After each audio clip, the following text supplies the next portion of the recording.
The kickoff tonight from the Piedmont Healthcare radio booth inside the Larry Munson broadcast suite here at Sanford Stadium. And the lights are on. The lights are on here in the press box, and that means moths and bugs tonight. They're flying all. I hope they don't fly in Hondo's food there. But they're flying all over me, and I'm not a bug guy. Rodrigo Blankenship ready to kick it away to Vanderbilt. He'll be doing the duty from right to left. Jamari Wakefield and Josh Crawford are the return men. Crawford on the north end of the stadium and Wakefield closest to the booth. They both stand on the hash on the goal line as we are ready to get this one underway. And here we go. Rod's kick long and deep, end over end. Going to land about 3 yards over the back line of the end zone. Caught by one of the managers for Georgia. And it's a touchback. So Vanderbilt will have the football, 1st and 10 on its 25-yard line. And a reminder that Georgia Power brings the energy for every game day and to your community too. Visit georgiapower.com/sports to learn more. Expect multiple looks from this Vandy offense. Different personnel groupings, different formations, and a lot of motion. They want to be balanced, but they're going to rely heavily on the right arm of Kyle Shermer as well. Shermer, 6'4", 225, a senior from Philadelphia, Pennsylvania, the son of an NFL head coach. He works out of the shotgun. One man in the backfield. Shermer will throw. We bat it down immediately. Big Walter Grant got in there and batted it down from the left edge. Grant at 6'4", sophomore from Cairo, Georgia, came running in from the left edge, jumped in the air, got both arms up, and batted the pass down incomplete. It'll be 2nd and 10 for Vanderbilt. Dog showed cover 2, disguised that Sam Dog. And he came right at the very last minute. Vandy's running back completely whiffed on him and allowed him to get his big arms up there and knock it down. Good play by Walter Grant. Shermer will work under center this time. The lone setback is Vaughn. He'll get the handoff. Vaughn bounces out left to the 30, chased out of bounds on the Vanderbilt sideline. A couple of Bulldogs getting tangled up in some of the Vanderbilt players on the sideline. Richard LeCount hit him first, and J.R. Reed over there as well, but the gain is almost 7 up to the 32-yard line before they finally got him out of bounds. Keyshawn Vaughn, a 5'10 junior from Nashville, but he's a transfer from Illinois. Now Vaughn was able to kick that outside. It looked like DeAndre Walker got held a little bit. He had contained and just couldn't get off of a block. It's a 7-yard gain. It's 3rd down and 3 for Vanderbilt. First possession of the ball game. They're on their own 32-yard line, moving to the right. Shermer back in the shotgun.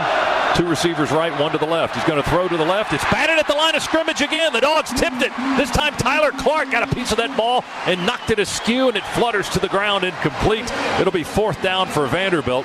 A batted pass by Grant, and now one by Tyler Clark on Georgia's first defensive series. They like the way that starts, and the Commodores will kick it away with Parker Tomey, 6'4 graduate student from Hortonville, Wisconsin. He'll kick it to Mecole Hardman, or we'll see if he'll kick it to Mecole. Hardman is the deep receiver, stands on Georgia's 23. A good job. Tyler Clark actually got in and got pressure. Typically you see those batted balls when you get stonewalled at the line of scrimmage, but not so there. Tomey's punt, low and going to bounce.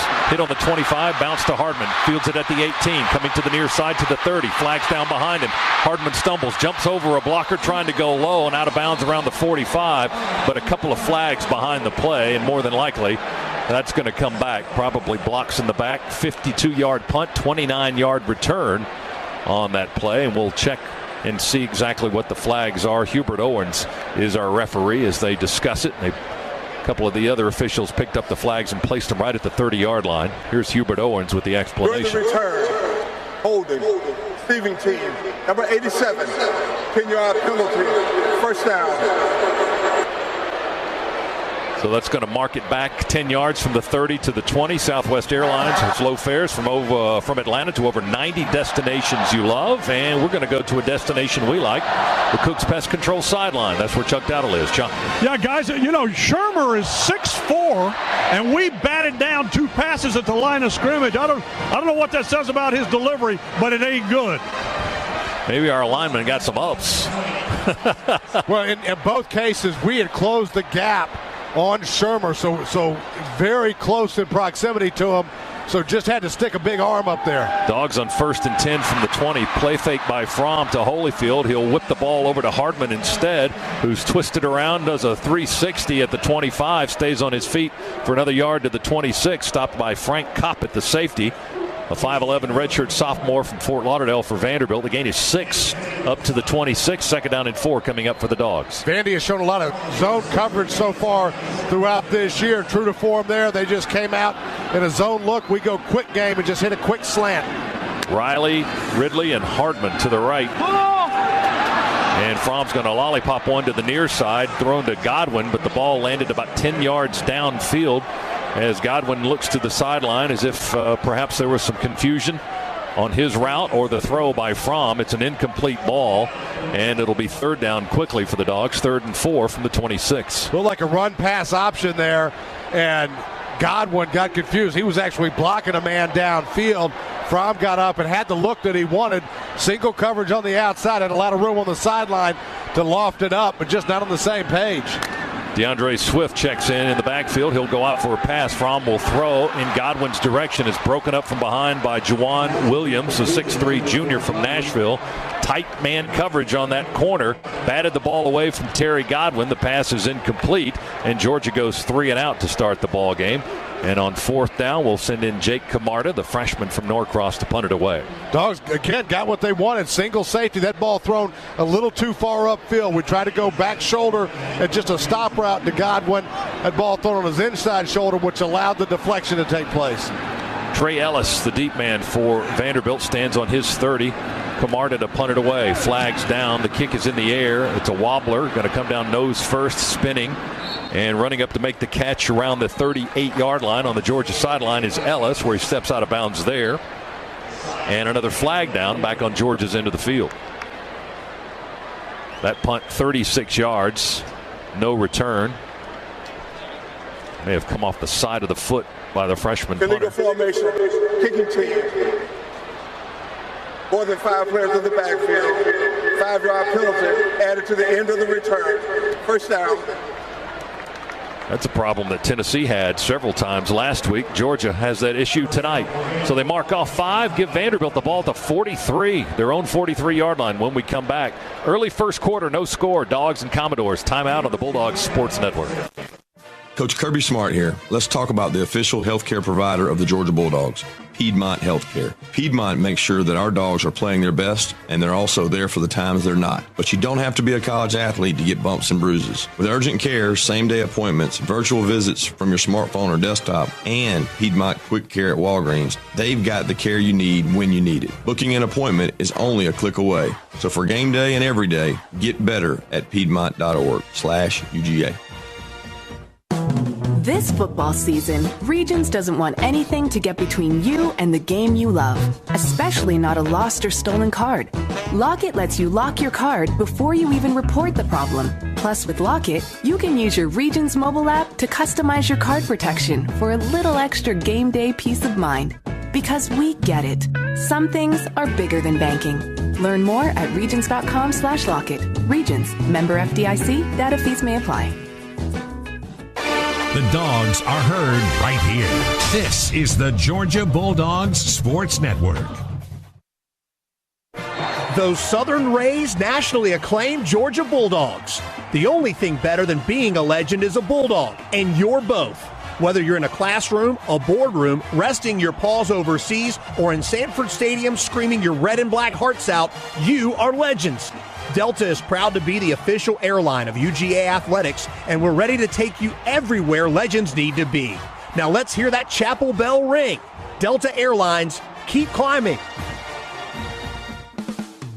Hey Dog fans, it's Coach Smart. My friends at Georgia United Credit Union want to help you earn cash back while cheering on the Dogs. Georgia United's Visa Cashback credit card can help you earn cash back on tickets, travel, and dining.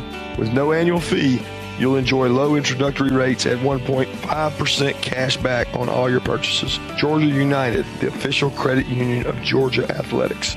Apply today at gucu.org.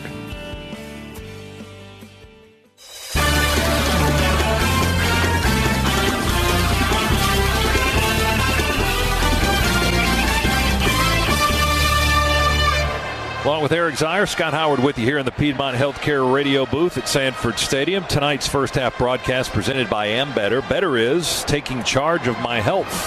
Commodores with the ball on their own 43-yard line when play comes back in. Both teams offensively went 3 and out on their first possessions, as the Commodores have excellent field position on a short punt by Georgia and then a 5-yard penalty tacked onto that. So they start first and 10 at their own 43. Shermer under center sends Pinckney, the tight end, in motion to the left, and will hand it off to Keyshawn Vaughn's got a hole middle of the field to the 50 in Georgia territory. 40, slants to the right, 30, near sideline 20, and steps out of bounds around the 15-yard line. Richard LeCount got him from behind and pulled him down by the shoulder pads, forced him out of bounds at the 14-yard line. That was a very good run and a huge gaping hole created by the Commodores offensive line, Z. Yeah, it was. It was a great cutback there by Vaughn. That play was designed to go off tackle. Huge cutback lane. He was able to get inside DeAndre Walker, and then he was off to the races. Vaughn had 146 yards last week in their win over Tennessee State, a 43-yard run there. Handoff. Commodores run it straight down the hash mark. That's Jamari Wakefield, who checked in to get his first carry of the night, a 6'1 redshirt sophomore, 220 from Jacksonville. Jonathan Ledbetter and Jawan Taylor make the stop at the 11-yard line, middle of the field. Commodores with a second down coming up. Second down and about 7 to go for Vanderbilt as they threaten to score for the first time. They're on the Georgia 11-yard line. Shermer walks up behind the center. They've got a Bruno Reagan is the center tonight. Egidio Della Ripa was injured last week, so a substitute center tonight. And this is Wakefield again, driving straight ahead on the carry to the 5-yard line, hit by the linebacker Jawan Taylor for Georgia. And the gain is 6 down to the 5. And it's going to be 3rd and a yard for Vanderbilt. Dogs trying to defend the goal line here early in the first quarter. 11:35 remaining, first period, no score, but the Commodores with a serious threat here in the first period. And another cutback run. That play again designed to go to the left side of that Vandy offensive line. This time Wakefield cuts it back and finds some running room. A good tackle there by the Dogs to thwart the touchdown run, but way too much running room. Commodores spending a lot of time in the huddle. As you heard the referee Hubert Owens tell you, they want a timeout. So they'll discuss it here with 11:17 to go in the first quarter. Georgia nothing, Vanderbilt nothing. Back after this on the Bulldogs Sports Network. Yes, is live from the Piedmont Healthcare radio booth. Tonight's first half broadcast presented by Better. Better is taking charge of my health. Scoreless here in the first quarter for Georgia and Vanderbilt, but the Commodores are threatening. Georgia has played 20 quarters of football this season and has not played from behind one single solitary down, but they're in danger of that happening right now as the Commodores are 3rd and 1 on the Georgia 5-yard line.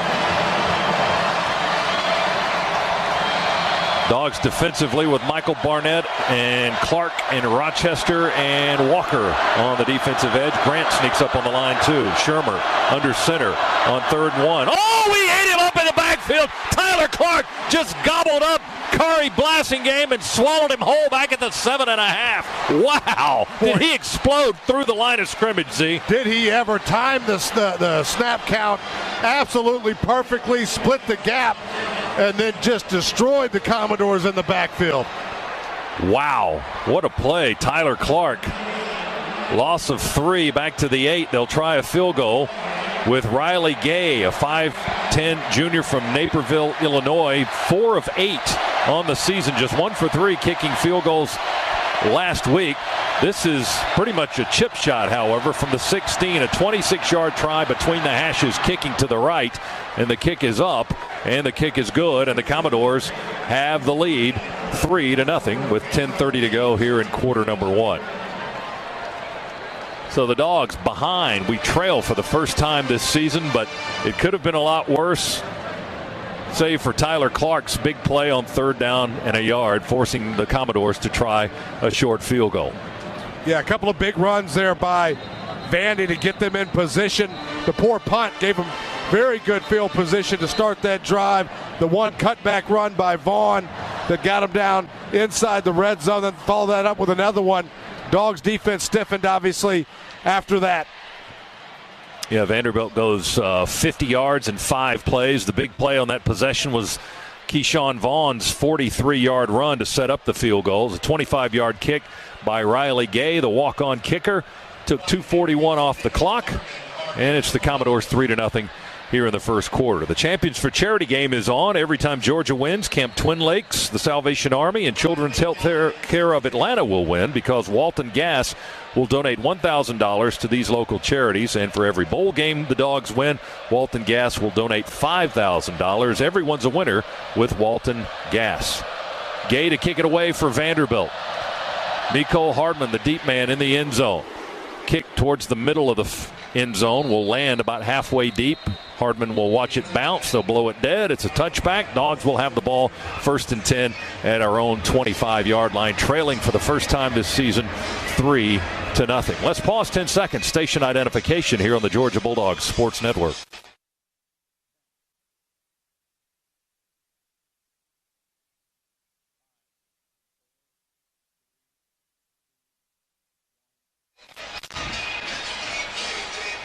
Offense back out on the field now as we check the Comcast Business scoreboard. Auburn with a 3-0 lead on Mississippi State about halfway through the first quarter in Starkville. Dogs moving to the left, play fake from. He'll set up in the pocket, all kinds of time to throw, going deep. He's going for Godwin. Godwin is there, over the shoulder catch at the 30, down to the 20, down to the 15, down to the 10. They tried to strip the ball. He stays on his feet. He avoids the man at the 3 and gets into the end zone. Touchdown on a terrific finish by Terry Godwin. The terrific finish by Godwin, no question about that, but you can't throw a better football. Hit him in stride on the deep post and allowed him to run, making amends for a first series that wasn't the best for Terry Godwin. Boy, did he make up for it there. And the offensive line gave Jake Fromm all day to throw that football. 75 yards on the touchdown throw. He broke a tackle of Jawan Williams, who was trying to strip the ball instead of getting him on the ground. Terry spun away from that and then got past Donovan Sheffield into the end zone for the longest play of the season by Georgia. That touchdown brought to you by Southwest Airlines. Low fares from Atlanta to over 90 destinations you love. And here's Blankenship for the point after try, which is up and good. Rodrigo with consecutive extra point number 117 as he closes in on the school record held by Blair Walsh. It's 7-3. Well, Georgia answered that bit of adversity, Z, being behind for the first time in one play in 75 yards. Yeah, we've been behind for all of what now, 10 seconds maybe on the game clock. No doubt a great answer there by the Dogs offensively, and Dogs like something they've seen here in preparation coming into this football game, throwing the football first 4 snaps from the line of scrimmage, all passes. That one obviously stretching the field downtown. We had Nicole Hardman on a deep crossing route. As a matter of fact, it was J.J. Holloman, I think, on a deep crossing route that Fromm wanted to go to. That was taken away. Fromm kind of got to the post late, but enough arm strength and enough accuracy to put it on the money, and Dogs strike and answer quick. One play, 75 yards. Fromm to Godwin took 15 seconds. That's the Georgia Metals drive summary. From a doghouse to a dog's house, Georgia Metals has got you covered. 7-3 Georgia, our new score. And Rodrigo Blankenship with the pink slippers will kick it away from right to left once again. Gets his foot into this one, lifts it high, end over end, into the air, and lands about 7 yards deep in the end zone. Commodores will walk away from it. The ball is blown dead, and it's a 25-yard line start for the Commodores offense on the touchback. Better buckle up because SiriusXM is 0 to everything in 150 channels. Commercial-free music plus entertainment, comedy, news, and, of course, coverage of every major sport, including the Georgia Bulldogs. Tune in and let's ride. Well, that was a terrific answer by the Dogs. 75-yard bomb to electrify Sanford Stadium. First night game of the season, and the fans are ready for it. 1st and 10 Commodores on their own 25. Shermer under center. Rolls to the right, play fake, sets up and throws. And it's caught over on the far sideline by Jamari Wakefield, and up the sideline he goes. That's a pretty big gainer on first down, all the way up to the 45-yard line. A 20-yard gain on a short little pass out into the left flat, see? Well, three-man route there by Vandy. They were trying to stretch the field vertically. That was just Shermer's check down, getting it to Wakefield on the sideline. Dogs got lost a little bit in coverage, which allowed Wakefield to be so open there on the sideline. Gain is actually 21. They spot the ball on the 46-yard line. 1st and 10 there for the Commodores. Whistles blowing, and a timeout was called before the snap. Georgia may have called time before the snap of the ball. Hondo says we had 13 guys out playing defense. I don't see a flag, but I heard the whistles, and they blew the play dead. Now, is there going to be a penalty on the Dogs after the fact because there's no flag on the field as the officiating crew discusses it? Let's check in with Chuck on the Cook's Pest Control sidelines. Chuck? Yeah, I think they're trying to decide did Vanderbilt make a late substitution? No foul for substitution infraction. Offensive level formation. Timeout. Georgia. The first time out of the half. Well, we probably don't want that timeout now. We were calling that because we had 13 guys on the field, but that's the right call there by the referees. Late substitution. We have to have time to substitute as well. 1st down and 10 for the Commodores on their own 46-yard line. Shermer up to the line of scrimmage, now back to set up in the shotgun. They'll go empty. 3 receivers left and 2 to the right for Vanderbilt. Snap is low and off to the left. Flag down on the pass play. It's complete at the 42 and clobbered in the back is Kalijah Lipscomb, the SEC's leading receiver, hit hard by Richard LeCount, but a flag down at the line of scrimmage. I think we jumped early. They're probably going to wave that off. Offside. Defense, number 51. Penalty is refused. Result of the play is a first down.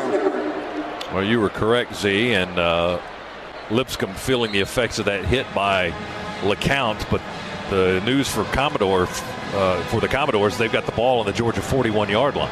Yeah, and as promised, a lot of different formations, a lot of different personnel groupings, creating some confusion right now for the Georgia defense. That was a 13-yard gain. They'll run it this time with Wakefield. He started to run right behind center, and then he hesitated and tried to cut to the right, but Natrez Patrick fills the gap and swallows him at the 40-yard line. The gain was only a yard for Wakefield, a redshirt sophomore for the Commodores from Jacksonville, Florida. So it's 2nd down and a long 8, short 9. Ball's on the 40 of the Bulldogs. Commodores trail 7-3 here in the first quarter. Better job there by the Dogs at the point of attack. Defensive line really just created a stalemate at the line of scrimmage. Here comes blitz with Rice. They're chasing Shermer. He's going to unload it off his back foot. It lands incomplete downfield at the 28. Shermer ends up on the seat of his pants. Jared Pinkney was the target downfield, but I don't think the Vanderbilt quarterback had a chance to see him. All he saw was number 32 flying through the gap, Z, and he just had to unload it. Yeah, another well-timed blitz there by the Dogs, and I love that call too. I don't think Vandy can hang with us if we apply pressure throughout the course of this football game, and we are strong enough on the outside to be able to man up and stay with these Vandy receivers. Commodores 2 men to the right, 1 to the left. Shermer back in the shotgun, having to tell Blasingame where he needs to line up. Shotgun snap on 3rd down and 8. He'll throw it and incomplete. Overthrew his target, and the ball lands around the 19-yard line. Kalijah Lipscomb was just standing at the 25-yard line on the near hash as the ball went sailing over his head. Brenton Cox had good pressure upfield on Shermer. May have forced the overthrow to the right. It's an incomplete ball, and it's 4th down for Vanderbilt. And here comes Parker Tomey to kick it away, and Mecole Hardman to go back. Or is that Godwin? No, that's Terry back on the 10. So Godwin is back to receive it at the 10-yard line. Fantastic disguise there by the Dogs. Looked like they were going to bring pressure to the left of Vandy, backed out, and then brought the house from the right side of Vandy's offensive line. Tomey's punt will land in the air right on the goal line and roll through the end zone for a touchback.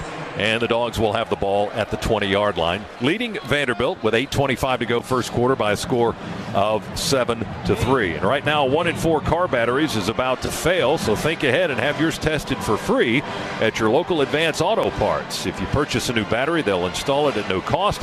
Check your battery now, because Georgia fans don't stall out on game day. Think ahead, think Advance at Advance Auto Parts and participating CarQuest locations. See store for details.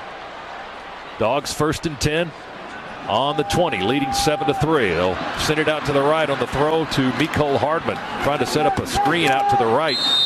And he's going to be shoved back after gaining forward progress up to the 23-yard line. Had a couple of blockers out there, but the Commodores had too many defenders, led by Dimitri Moore, a linebacker from Cedar Hill, Texas, leading the charge for the Vanderbilt defense. The gain is 3 to the 23. It'll be 2nd and 7 for the Dogs. Well, that's a pretty bad spot, too. Mecole got about 6 yards and then started getting pushed back. They didn't blow the whistle, and he tried to reverse course and then got met by a host of Commodores, but nothing more there than just a little bubble screen on the outside into trips formation.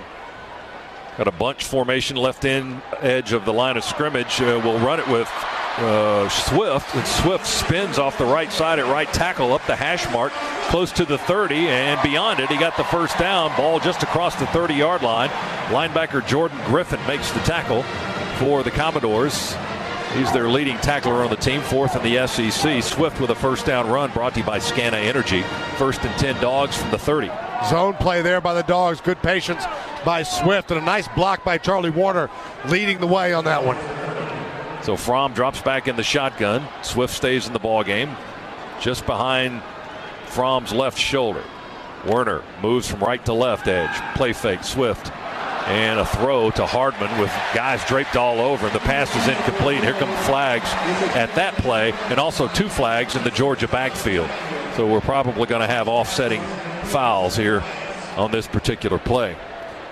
Vandy went cover 1, just a quick slant where Jake was trying to get the football into Mecole, and I think they're going to call roughing the passer as well. I think they hit Jake Fromm in the head. All right, so we may have multiple fouls on Vanderbilt then, as Hubert Owens is the referee, and he's discussing it with his officiating crew.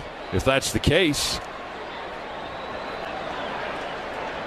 Pass interference. Defense, number 2. That penalty is declined. Personal foul, roughing the passer. Number 10, defense. 15-yard penalty from the previous spot. Automatic first down. And that violation of a personal foul roughing the passer on one of the Odangbo brothers for Vanderbilt. Dio Odangbo, 6'6", 265, sophomore from Irving, Texas. And the result of the penalty is a Scana Energy first down. Dogs will work from their own 45-yard line. Ball just inches across the 45, as a matter of fact. 1st and 10 Georgia, leading 7-3. Under 7 minutes to go in the quarter. Fromm with time to throw. Slings it out to the right to DeAndre Swift, who catches it at the 44 and is tackled at the 45 immediately by linebacker Josh Smith on the Vanderbilt sideline. And the gain is not much at all. In fact, it's nothing. Right at the no gain on the play, as the ball is in the exact same spot on that throw. Dogs are getting a heavy dose right now at cover 1, so single safety, man-to-man outside, which is why we're trying to throw the football as much as we are. Jake just saw a flash of white there, which made him get the football out of his hands quick. Fromm rolls to the right and just slings it out of bounds into the Vandy sideline. Had 4 receivers in the formation, and Jake immediately running to the right saw nothing with what he wanted to do and just got rid of the football before any threat came upon him. It'll be 3rd down and 10 now on that intentional incomplete pass. Ball back on the 45. Well, Vandy brought the Mike linebacker, the middle linebacker, and the strong side linebacker on that play. We didn't have it picked up, which is why Jake flushed so quick out of the pocket. Shotgun snap to Fromm. He spins the ball in his hand, fires down the middle of the field. Sliding catch is caught. It's made by Riley Ridley at the Commodore 40-yard line. Gain of 15 and another Scana Energy first down. The Dogs move back into Commodore territory. They'll move the sticks and begin work there at the 40, 1st and 10. 3rd and long. The Commodores went cover 2, only rushed 4. Dogs pick that up just fine. They give Jake all kinds of time to find Ridley. Back up to the line of scrimmage. Lamont Gilliard over the ball, ready to put it in play. Swift in the backfield. DeAndre will get the carry. Tries to bounce out to the right. Too many white shirts there, led by Dare Odangbo, the other brother, 6'2", from Irving, Texas. Makes the tackle right at the line of scrimmage. No gain on the play. In fact, it'll be 2nd and 10 as we head down to the Cooks Pest Control sidelines. And Chuck Dowdle. Chuck. Scott, you're going to find this hard to believe. It's starting to rain down here. And having watched the South Carolina game, I may see you guys shortly. No, you have to stay. You don't have rain gear, and you're wearing a brand new Bulldog shirt, which looks good. 2nd and 10 from the Commodore 40. Fromm will throw it out to the right to Swift. He's breaking tackles in front of the Commodore bench. Down the far sideline, inside the 35, down to the 31.5, maybe close to the first down marker, as a matter of fact. Boy, there was a crowd of folks over there, and I don't know how Swift was stepping over it and breaking tackles, but he did. He got 9 on the play, and it's going to be 3rd down and a yard to go on the Commodore just inside 31-yard line. Well, you can't defend that much better if you're the Commodores, but then you can't tackle much worse. Good point. Harrion checks into the ball game. Fromm goes under center. Commodores jump off sides, and here come flags. Ball start. Offense, number 8. 5-yard penalty. Still 3rd down. That was on Ridley. And Riley comes out of the ball game, and it's a little bit of a earful from the head coach, Kirby Smart. Well, that backs us up 5, back to the Commodore 36-yard line. So it'll be 3rd and 6 from there for the Bulldogs as we substitute. Swift just came out, and Harrion goes back in, and Harrion will line up in an empty set. 3 receivers to the right, 2 to the left, and now Georgia has to burn another timeout. Georgia.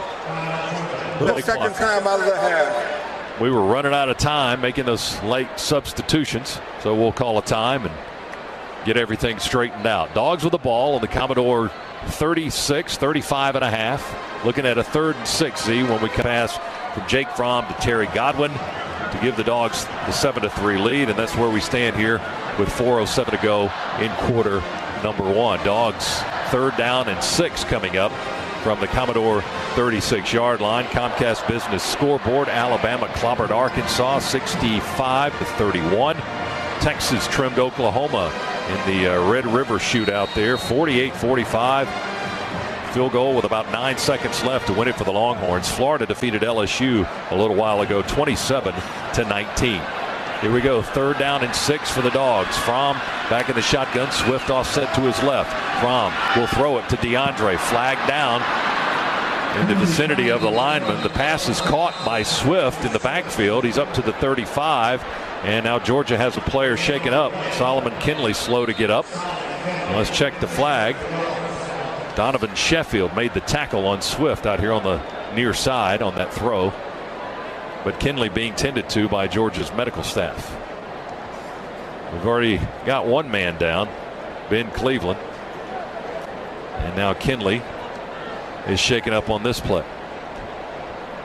And Dogs staying out on the field right now. We'll see what the penalty flag is. But good coverage on that play downfield by the Commodores. Forced us to throw it underneath the sticks with really no place to go. Obviously concerns right now with Big Solly. They haven't addressed the penalty marker yet, which is sitting squarely on the 40-yard line of Vanderbilt right now. And the gain on the play was a yard to the 35. Hubert Owens checking on the far sideline. Personal foul, face mask, offense number 71.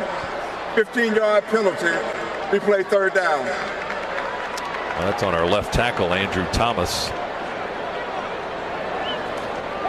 And that'll back us up to about midfield. If you know someone who makes an impact on their community, Team UGA, presented by Georgia Power, is now accepting nominations for members who demonstrate an unselfish giving attitude. You can submit your nominations at georgiadogs.com. Kinley is still down. He's sitting up, but still on the grass. And now 5 members of the training and medical staff are around him, and they're going to have to bring the card out. Yeah, that's never rarely a good sign. That's right. Let's go down to Chuck on the sidelines. Cook's Pest Control Report. Chuck. Well, I hate to pile on here with them bringing the card out for Solomon, but on top of that, Lamont Gilliard's gone under the tent with what appeared to be I'm just guessing when he went in, it looked like a hand injury, but I don't know for sure. I will try to get information from the Georgia staff. Kinley kind of hobbling to the cart. Thanks, Chuck. His left leg, I believe it was the left one. as we were kind of screened out, but he was hobbling on one leg. They have removed the leg brace. And all these linemen wear braces on both legs. It's his right leg, Hondo tells me. So a leg injury of some sort, don't know, knee, ankle, but it's he's out as they cart him off into the locker room to our left. And now Trey Hill has checked into the ball game, as has Kendall Baker. So Hill will be the new center, as Chuck reported Lamont Gilliard going into the medical tent. And Kendall Baker will be the left guard. So 2 new linemen on that offensive front for the Dogs on 3rd down and 21 after the penalty. Ball back to the 50-yard line. Dogs got a lot of work to do here on 3rd down. Fromm will throw, pressure from the edges. We'll drop it off to Holyfield on a short dump pass to the right. And Elisha's hit at the 50 and stumbles backwards out of bounds into the Commodore sideline. Ladarius Wiley, the safety, coming up to make the play. And the gain is only a couple to the 48. And what was looking good for a while ended not looking good with injury and penalty and now a punt. Yeah, probably 2 injuries there. Lamont Gilliard, Solomon Kinley. All that after we were 3rd and 1 and have a false start. Jake Camarda to punt it. Trey Ellis, the deep man for Vanderbilt, stands on the 10. Camarda will try to pooch it. He bangs it high. It's a wobbler. Going to land on the 5. No fair catch on the 5.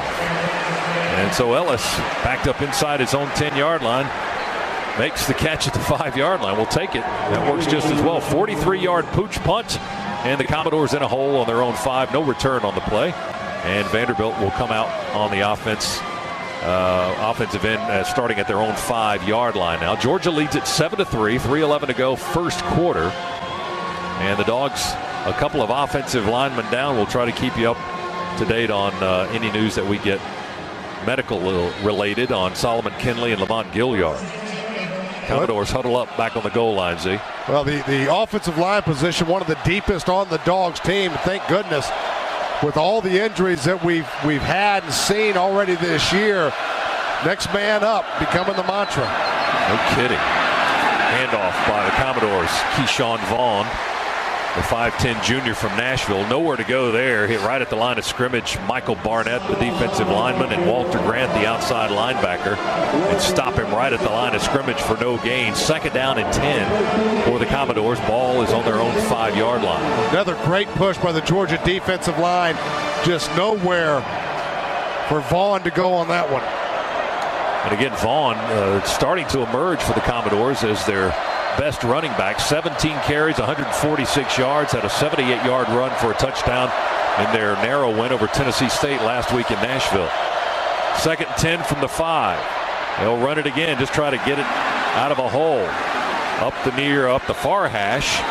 And Tate Crowder makes first contact for the Georgia defense, as the gain may be a couple, close to the 7 when they unpile that stack of bodies. Kari Blassingame. With the public address announcer, please notify the crowd that they cannot blow whistles from the stand.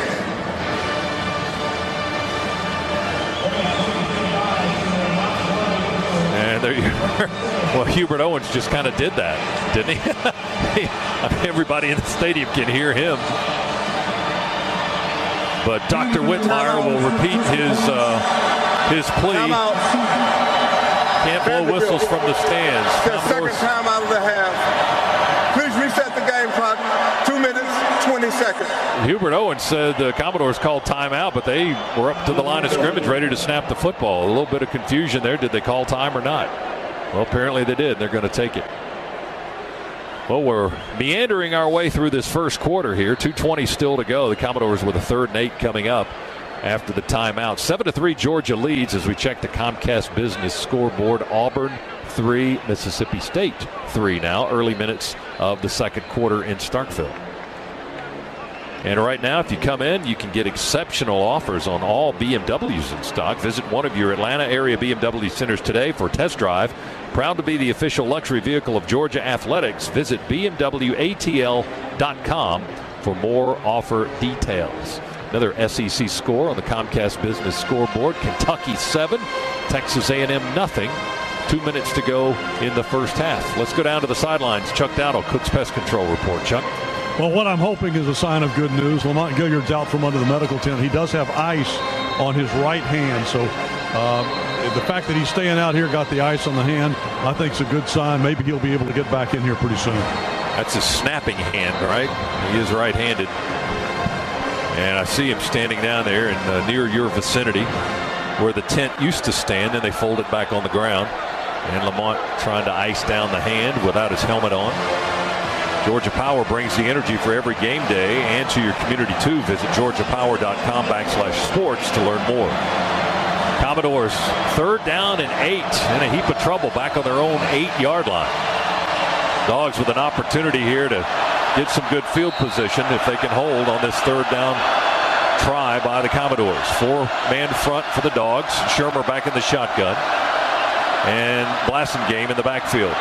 Shermer from the 3 will throw it. He rifles it down straight down the middle of the field. It's caught by the tight end Pinckney at the 20 for a first down. Pinckney just on an in route there. Dogs were man-to-man. Pretty good coverage, but a bullet thrown by Shermer. Pretty difficult to defend. Gain of 13 and a first down. DeAndre Baker, the senior corner from Miami, makes the stop for Georgia. Big Pinckney, he's kind of a load, 6'4", 255 from Norcross, and one of the favorite targets of Kyle Shermer. So it's 1st and 10 at the Commodore 20 now for Vanderbilt. 1:52 to go first quarter. Shotgun snap to Shermer. Stands in the pocket. Pump fake. Pulls it down. Now throws. And reaching up in the air at the 25.5 and making the grab is C.J. Bowler. 6'3" freshman receiver from Purvis, Mississippi. Tackled by Baker, who was in the coverage. Ball's at the 26. Gain of 6. 2nd down and 4 for Vanderbilt. Boy, another well-thrown football there by Shermer. DeAndre Baker, one of the best in the business. 2 plays in a row. He's been draped all over his man, but the ball just thrown in the spot he can't get to. 2nd down 4 for Vanderbilt. They're on their own 26. They move the tight end from left to right. Shermer under center. They'll run the football with Keyshawn Vaughn. He tries to bounce out to the right edge, all the way out to the numbers, angling towards the Georgia sideline. It finally stopped at the 30 by Tyreek McGee, the corner, and Monty Rice, the linebacker. But the gain will be 4 and a first down for the Commodores. They'll move the chains once again. 1st and 10, Vanderbilt from their own 30-yard line as they take their time. Commodores, one of the few teams left in the history of college football that actually goes into a huddle. Boy, there's no doubt about that, and it slows the game down. That's what they're trying to do. From what we typically see, and David Marshall on that play was in the backfield, had a chance to make that tackle, just couldn't get him on the ground. Commodores on the 30, on the near hash. Here comes pressure. Shermer throws the ball up in the air. It's going to hit the turf. Is it a fumble? They haven't ruled it an incomplete pass, I don't believe. They tossed the beanbag down as if it was a fumble. Recovered, I believe, by Vanderbilt. Cole Clemens, the left guard. Offensive lineman recovering the football at the 25.5 for Vanderbilt. They are ruling that was a fumble and not an incomplete pass, as Crowder and DeAndre Walker were pressuring Shermer. Crowder was twisting the quarterback down to the turf when he unleashed the football. Yeah, they're going to stick with that. End of the quarter. They're going to stick with it was a fumble. As you heard Hubert Owens, the quarter has ended. 7-3 is our score after 15 minutes of play. Georgia leading Vanderbilt. Second quarter action coming up right after this timeout on the Bulldogs Sports Network. Carries tonight. Yeah, we've seen something that we want to push the football downfield. Obviously hit the big one to Godwin, but outside of that, we've been a little out of sync. Interesting to see here if we make some adjustments and get back to some ground and pound like we're used to seeing. Commodore football on the 25, 2nd down and 14 as we start the second quarter. Shermer going to hand it off. Blasingame bursts through the line of scrimmage quickly across the 35 to the 40, still on his feet, breaking tackles up to the 45-yard line. Michael Barnett had to make the tackle way downfield. It's going to be a first down for the Commodores. Blasingame just exploding like we didn't see in the first half. The graduate from Huntsville, Alabama, rips off a big one to the 45-yard line. Yeah, huge hole just right over the center for Vanderbilt. And Blasingame took off like he was shot out of a rocket there. 2nd and 14, you just can't give that up. He got 19 on the carry. It's 1st and 10 Vanderbilt from their own 45. Seconds into the second quarter, they trail 7-3. Trying to do something about that now as they approach midfield. They set up a screen to the near side. It's caught at the 42. Blasingame cuts behind the blockers quickly into Georgia territory all the way down to the 33-yard line. Tackle made by Natrez Patrick, the linebacker, down at the Georgia 33. Boy, Kirby Smart not happy there. We did a good job on Blasingame and get him to cut that back up inside, but zero pursuit for the good guys in red and black. Right play for Vanderbilt on the defensive call by Georgia. 22-yard gain and a first down for Vanderbilt. Quickly down to the Georgia 33-yard line. 1st and 10 there. Commodores trail 7-3. They'll work out of the pistol now. Vaughn is the tailback. Shermer redirects Pinckney from left to right. Shotgun snap. They hand it to Vaughn. Flag down. Vaughn with a big hole. Another flag down. Vaughn hit at the 20 and another flag down and driven out of bounds into the far sideline. Wow, about 10 or 15 yards out of bounds. Did they throw a flag on that too? Commodores have a player down back in the backfield, and I think there are at least 3 flags, maybe 4 on that play. Tyson Campbell ended up finishing it up for the Georgia defense, driving Vaughn way out of bounds on the far sideline. And Vanderbilt with a player injured and flags all over the field. Well, I think they're going to get holding on Vanderbilt, but they're going to get Tyson Campbell for a late hit out of bounds as well. Jared Pinckney, the very talented tight end from Norcross, is the injured player for the Commodores. Laying flat on his back. Helmet is off. He's being tended to by medical personnel for the Commodores. His teammates will take a knee in his vicinity. Now they'll sit him up. Still on the turf, but at least sitting upright. As let's go down to Chuck Dowdle, Cook's Pest Control. Hang on just a second. We'll get the call from Hubert Owens here. That penalty is declined. Illegal formation. Offense. 5-yard penalty from the previous spot. After the play was over, personal foul. Number 3, unnecessary roughness out of bounds on the defense. 15-yard penalty, automatic first down. Could you hear all that? 2 penalties on the Commodores, and was that a dead ball foul on Georgia on Tyson Campbell? Yeah, after the play, so it's going to be automatic first down for the Commodores. Okay, let's go back. Let's go down to Chuck on the sidelines. Cook's Pest Control report. Yeah, Scott, I got a quick update for you, and it doesn't sound good to me with Solomon that they won't give me any more information, that the official word is just a right leg injury, and that's all they will say this time. On the other hand, Lamont Gilliard went into the locker room. He is now back out, and I think that's good news, and the ice is off of his hand for the time being. All right, and the new line of scrimmage, by the way, thanks, Chuck, is the Georgia 23-yard line. After the penalties, you've got a first down there. Chuck working the Cook's Pest Control sidelines tonight. 13:28 to go in the second quarter. And Georgia's lead is 7-3 over Vanderbilt, but being threatened by the Commodores here in the early couple of minutes of quarter number 2. Georgia with a handful of penalties tonight helping the cause. There's another one, but I think Vanderbilt may have had a false start before the snap of the football. Official came running in from the far sideline. Number 77. Whipped out that flag in a hurry, the line judge.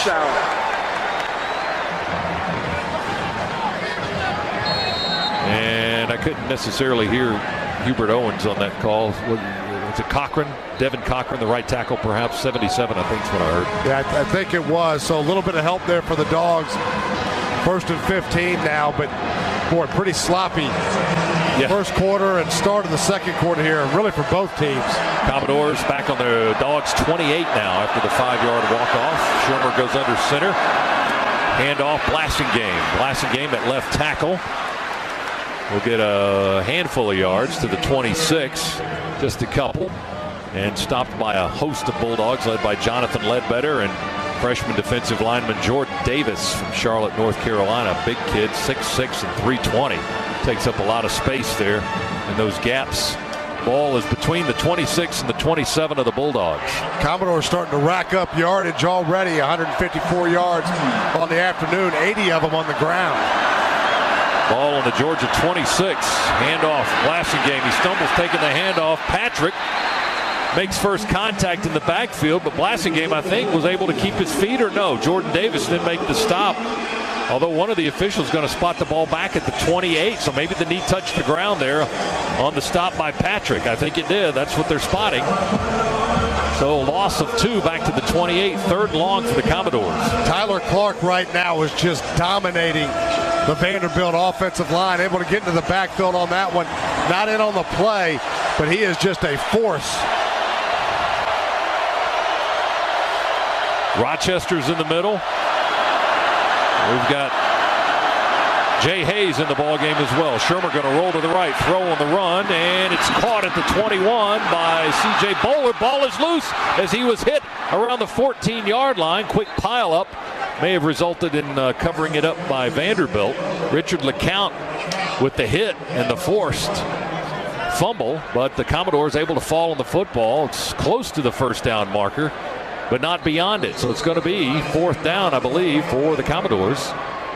And Georgia has another player shaken up on the far side of the field. That looks like J.R. Reed.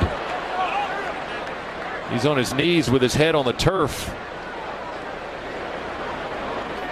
My goodness, penalties and injuries here in the first half all over the place. Please reset the game. I think J.R. Reed was going in. He was in coverage. 11-0-7. Thank you. J.R. Reed was initially in coverage there when that ball came out.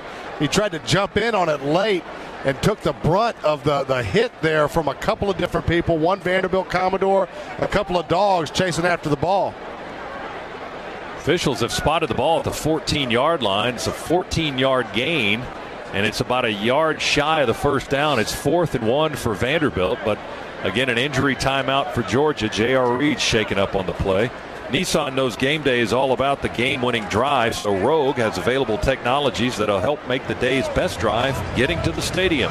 Nissan, proud supporter of college athletics. Now JR is up and will walk off under his own power, flanked by the Georgia medical staff. We check the Comcast Business scoreboard. Notre Dame 7, Virginia Tech nothing. First quarter. Miami rallied past Florida State to win that ball game, 28-27. Mississippi State in a battle of field goals, taking a 6-3 lead on Auburn. They are in the second quarter. In Starkville, Kentucky, Texas A&M 7-7, and I think that was at the half. Here it's 7-3 Dogs. Commodores have had the ball forever. 7-3, Georgia leads with 11:07 to go in the second quarter. And we're already down one offensive lineman. Solomon Kinley left the game with a leg injury. He was carted off. That's all we know at this point. Lamont Gilliard had his hand banged up, but should be able to go back in the ball game when we get the ball back. J.R. Reed just shaken up there, but able to walk off under his own power. 4th and 1. Commodores have the offense on the field. Ball on the Georgia 14-yard line. And they'll go for it. Split backfield. Shermer stands between them on the far hash as they move to the left. Send a man in motion. Handoff. Blasingame. He tries to bounce out to the right. We twist him down near the line of scrimmage. I don't know if he got it. I don't think he did.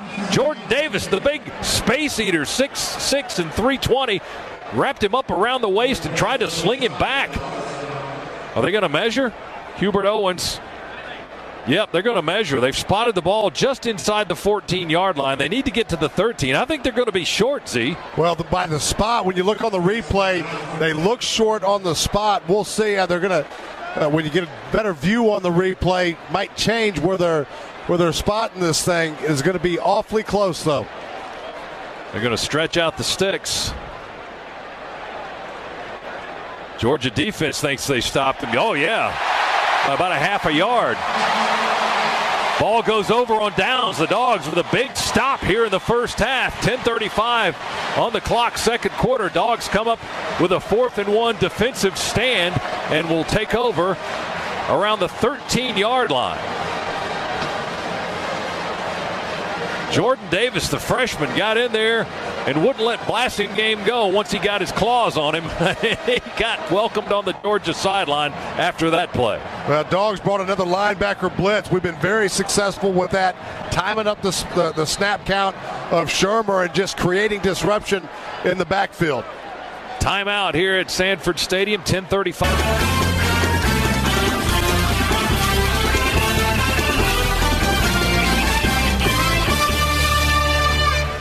Tonight's first half broadcast presented by Ambetter. Better is taking charge of my health. We're here in the Piedmont Healthcare radio booth inside the Larry Munson broadcast suite just moments ago. A lot of returning Bulldogs recognized here on homecoming night, including Roquan Smith, who got the loudest ovation. People love a little Roquan, and why not? Oh, do they ever? You're right. 1st and 10, Georgia at the 14-yard line. We give the ball to Elijah Holyfield. Dogs haven't touched the ball in, it seems like, eons, as Holyfield will kind of dance through the hole and pick up almost 5 yards, close to the 19-yard line. That is our leading rusher this season. That's his first carry tonight. That Vanderbilt possession, Z, lasted more than 7.5 minutes, 12 plays, 81 yards, and they turned the ball over on downs. Yeah, chewed up some clock. Good job there by the Dogs, finally hunkering down and getting the football back. Lamont Gilliard, here's good news. He's back in the game at center. We give it to Holyfield. Here he goes. Elijah shoots through the hole across the 25, running high and tight with that ball in the right arm across the 30 to the 32. That's a scan of energy first down for Holyfield. Dimitri Moore, the linebacker, made the tackle. The ball just across the 31-yard line. And we just equaled the number of runs we had in the entire first quarter. Trey Hill is at guard, and along with Cade Mays, as Georgia will keep it on the ground here, running straight ahead with Holyfield again to the 35-yard line to pick up a 4. It'll be 2nd down and 6 right there. Andre Mintz, the linebacker, on the stop for Vanderbilt. And Georgia goes quick, no huddle. Quick throw over the middle to the tight end, Werner. Fromm to Werner. Werner all the way to midfield, trying to twist away from a leg tackle. And he gets into Commodore territory, right on the logo, middle of the field, down to the Vanderbilt 48-yard line. Great read there by Jake Fromm. Vandy brought linebacker pressure, just stands up and pops his tight end. Frank Coppett, 5'11", 185, trying to hang on to Big Warner for life. Fromm will whip it out to the left. He throws it to Swift in the left flat. Swift to the sideline, tripped up, low tackle diving effort made by Jordan Griffin, the linebacker. He undercuts DeAndre as he goes sliding out of bounds on the Commodore sideline at the 43-yard line. Another 5. Another good read there by Jake Fromm. Quickly getting to his check down. DeAndre Swift out in the flat. Now we'll slow it down a little bit. 2 receivers to the near side. Holloman, and in the slot is Crumpton. And then Godwin to the left. Fromm going to roll to the right, looking downfield, throws on the run, and out of bounds and incomplete. Had Holloman and Crumpton in the same area, and the ball sailed over everybody's head and into the Georgia sideline. It'll be 3rd down and 6 for the Dogs as the ball goes back to the Commodore 43-yard line. Dogs move the pocket there, get Jake Fromm on the run, and you're right, had 2 Dogs in the same vicinity, really no place to throw the football. Georgia working on the far hash, moving to the right here. 8:32, clock stopped, 2nd quarter. Georgia 7, Commodores 3. We bring Mecole Hardman in motion to the near side. He keeps running. Fromm drops back to pass in the pocket, throws deep, and going to be incomplete, and there are flags everywhere. 1, 2, 3 flags. That's going to be holding or interference on Vanderbilt on Randall Haney. Riley Ridley was the guy being mugged downfield. Hardman was running a longer route, and flags just came out everywhere as all of a sudden Ridley's progress stopped because the Commodores impeded him. Defense, number 4. Ball is placed at the spot of the foul. Automatic 1st down. So the possession will continue with the Vanderbilt penalty. And that's number 4 on Vandy. Dogs have had 5 penalties on the afternoon. Yellow Hankies have been out everywhere. Commodores came into this game with scarcely few penalties through 5 games so far this season. In fact, I believe they were the least penalized team. They were the least penalized team in the SEC, but they're picking up a handful tonight. They only had 24 total through their first 5 games. Yeah, if they didn't have a penalty there, that would have been 6 points. It was a little out and up by Ridley that they had no chance of stopping. Here's Swift with the handoff. That's a sweep to the right and tackled up high around the headgear and the shoulder pads by Jawan Williams on this near right sideline. And they'll spot the ball back on the hash mark at the 24, it looks like. Big after the run by Swift. Sorry, Scott. Big block there by Charlie Warner.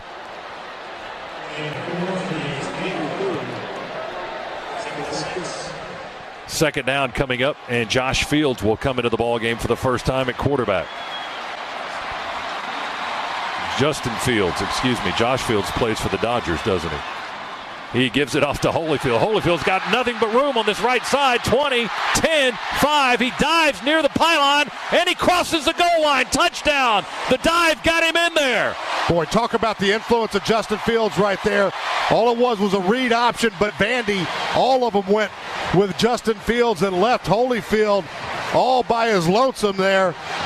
And then his speed and power, it was straight to pay dirt. He dove from about the 5. It looked like flew through the air, got the pylon in the near right corner. Holyfield for the score. The touchdown brought to you by Southwest Airlines. Low fares from Atlanta to over 90 destinations you love. And Georgia with its second touchdown of the night. Now leads it 13-3, and we're waiting on the extra point try, as the officials will turn us loose here in a second. Rodrigo Blankenship on to kick. Jake Camarda to hold. Nick Moore the snapper. Ball spotted on the 10 between the hash marks for the extra point try. There's the snap and the hold. The kick is high in the air between the pipes and good into the seats. Georgia now has a 14-3 lead over the Commodores. We're in the second quarter, 7:49 to go. Dogs out front on the Georgia Bulldogs Sports Network. Fun. Tonight's first half broadcast presented by Am Better. Better is taking charge of my health. Dogs go 86 yards after they force the ball over on downs. The defensive stop on the other end of the field.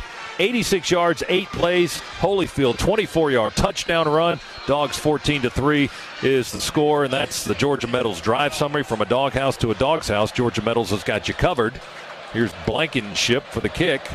Jamari Wakefield, Josh Crawford, the deep receivers for the Commodores. They stand on the goal line to our right. Rodrigo from left to right. Bangs another deep, long end-over-end ball. Going to land over the back line of the end zone for another touchback.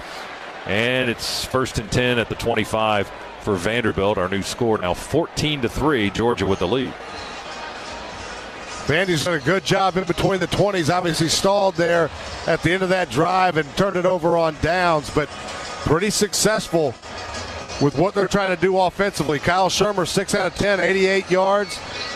And in the running game, 14 carries for 80 yards.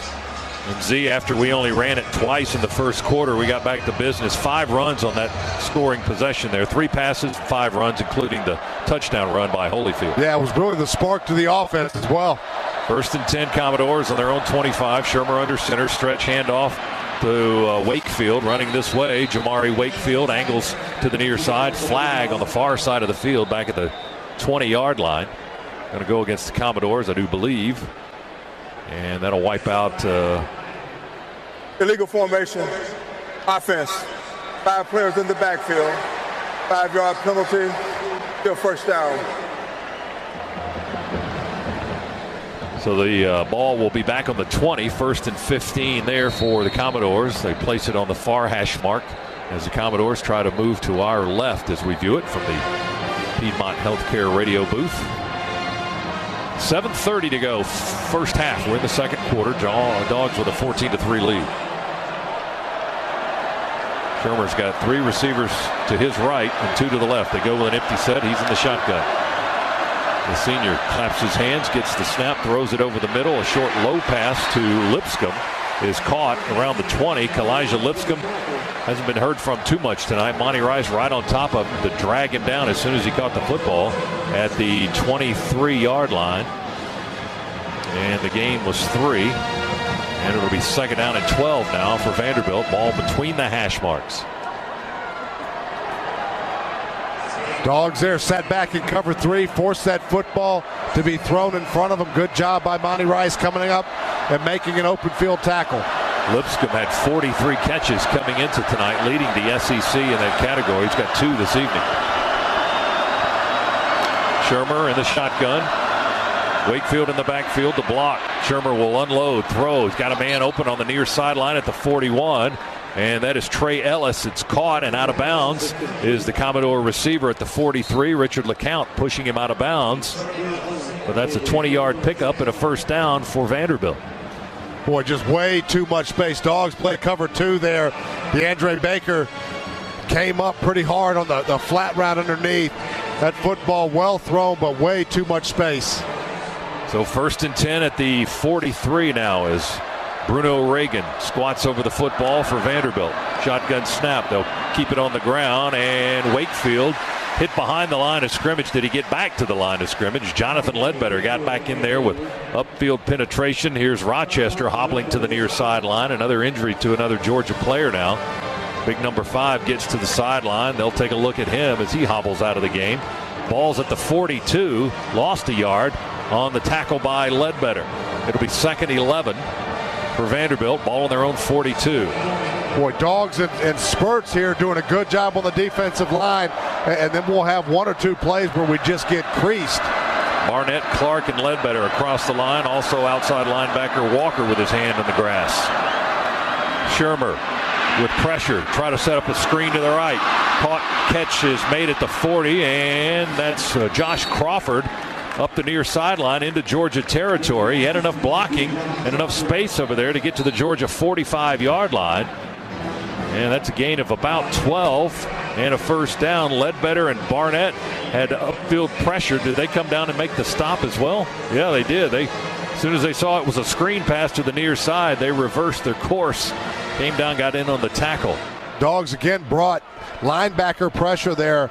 So the screen pass, very effective against that, because the guys who are going to be covering the receiver on that are actually blitzing the quarterback. So a well dialed up play there by Vanderbilt. Continue to move the chains. Shermer stands in the pocket, whips it with the right arm, broken up at the 38 near sideline by DeAndre Baker, trying to go to C.J. Bowler right in front of the Georgia sideline. And Baker just batted it away. He had good tight coverage on the 6'3 freshman from Purvis, Mississippi. Incomplete. 2nd down and 10 for the Commodores. Ball on the Georgia 45. Georgia leads it in a tough one so far, 14-3. Now Vandy had fit a couple in against Baker with just perfectly thrown footballs. That one pretty well thrown as well. But Baker in perfect position to make that stop. High formation for the Commodores on 2nd and 10 from the 45, and Georgia calls a time. Well, they popped out there in the eye. Let's see that gas brought to you by Better. Better is taking charge of my health. Commodores ball on the Georgia 45-yard line. 2nd down and 10. Let's pause. Station identification on the Bulldogs Sports Network.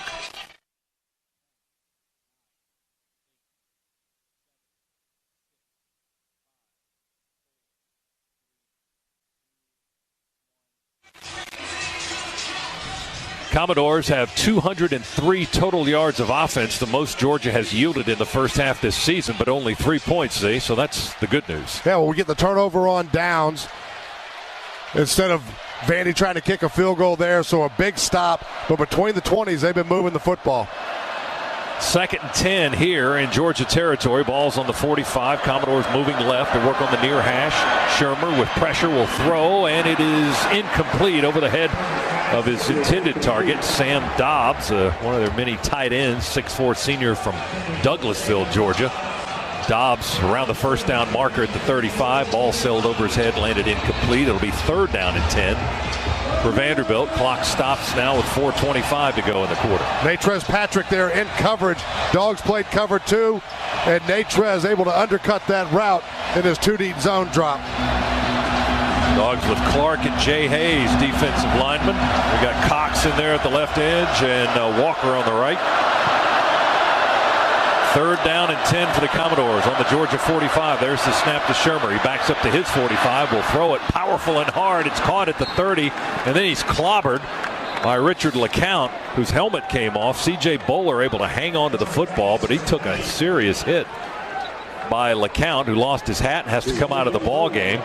But the gain is 15 and a first down for Vanderbilt. Shermer, he's got no fear in the pocket, see? He stands back there and rifles that football. Boy, does he ever. And Dogs were in dime right there. Only rushed 4, sat back and played 2 deep coverage, just a deep in route where they found just a small little window to fit it into. Shermer now 10 for 16, 139 yards. They're going to run it to the right side with Wakefield. Wakefield trying to get outside the hash between the numbers. He cuts downfield at the 30 and will be knocked down around the 27-yard line. Monty Rice, a linebacker, sophomore from Madison, Alabama, with the hit.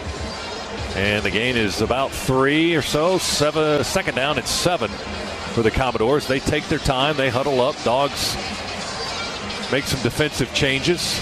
Get Barnett back in the ball game. Also Grant comes back in. 2nd and 7 from the Dogs' 27-yard line. I formation for Vanderbilt. 2 receivers to the near side. Shermer going to hand it to the I-back. And that's Wakefield with a blocker ahead. Not a lot there. Across the 25, tumbled down at the 24. Brenton Cox, a freshman linebacker from Stockbridge, Georgia, gets credit for the tackle. And they'll put the ball on the 24. You got 3 more. It'll be 3rd down and about 4 to go for the Commodores as they continue to just burn clock. Just a stretch play there by Vandy, able to capture the edge of the Dogs for a small pickup. Pinckney is back in the ball game for the Commodores. He was shaken up earlier in the game. He's a weapon. Play clock down to 4. Shermer wants the football now. He gets it. Backs up. Pressure from the edges. He'll throw it downfield. Incomplete.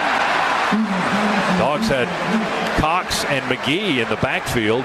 And Shermer unleashed that football, throwing it down around the 10. It lands around the 5. Nowhere near his intended target, or at least nowhere near the ability to catch the football. And on 4th down now, Commodores will go reaching for a long field goal by Riley Gay, who is 0 for 3 beyond 40 yards this season. And this will be a 42-yard try from the near hash, kicking to the left. He made a short one earlier. This will be his longest of the season if he converts. The walk-on from Illinois will try to give the Commodores 3 more points. The kick is away, high, reaching, and into the net, and good. 42-yard kick by Riley Gay, who has struggled this season coming into this ball game, but he's 2 for 2 tonight. 2:18 to go in the half. 2nd quarter score, Georgia 14, Commodores now 6. Timeout on the Georgia Bulldogs Sports Network.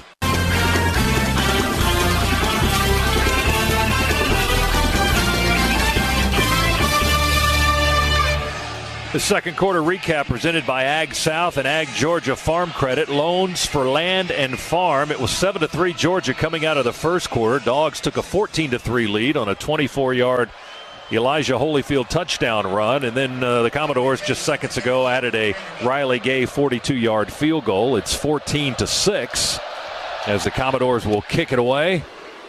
A long, deep kick going to land 9 yards deep in the end zone for the touchback. And Better is taking charge of my health. For more information, visit betterisga.com. Dogs will get the ball at the 25-yard line. And Z, you already have your plan for the rest of the ball game here, including the last 2:18 of this half. No, I think it would be the plan for the entire Bulldog Nation. Score here, run out the clock, get it back, and score again. Give yourself some breathing room. But to score here, 2:18 left on the clock, plenty of time. But we've had to burn all of our timeouts, so Dogs have to do this without the ability to stop the clock. Commodores have doubled us up in time of possession. They've had the ball for better than 18 minutes. Georgia a little bit over 9. Here's Fromm with a throw to Riley Ridley on the near sideline. Didn't get out of bounds. He makes the catch at the 39. They hit him there immediately. Juwan Williams makes the tackle.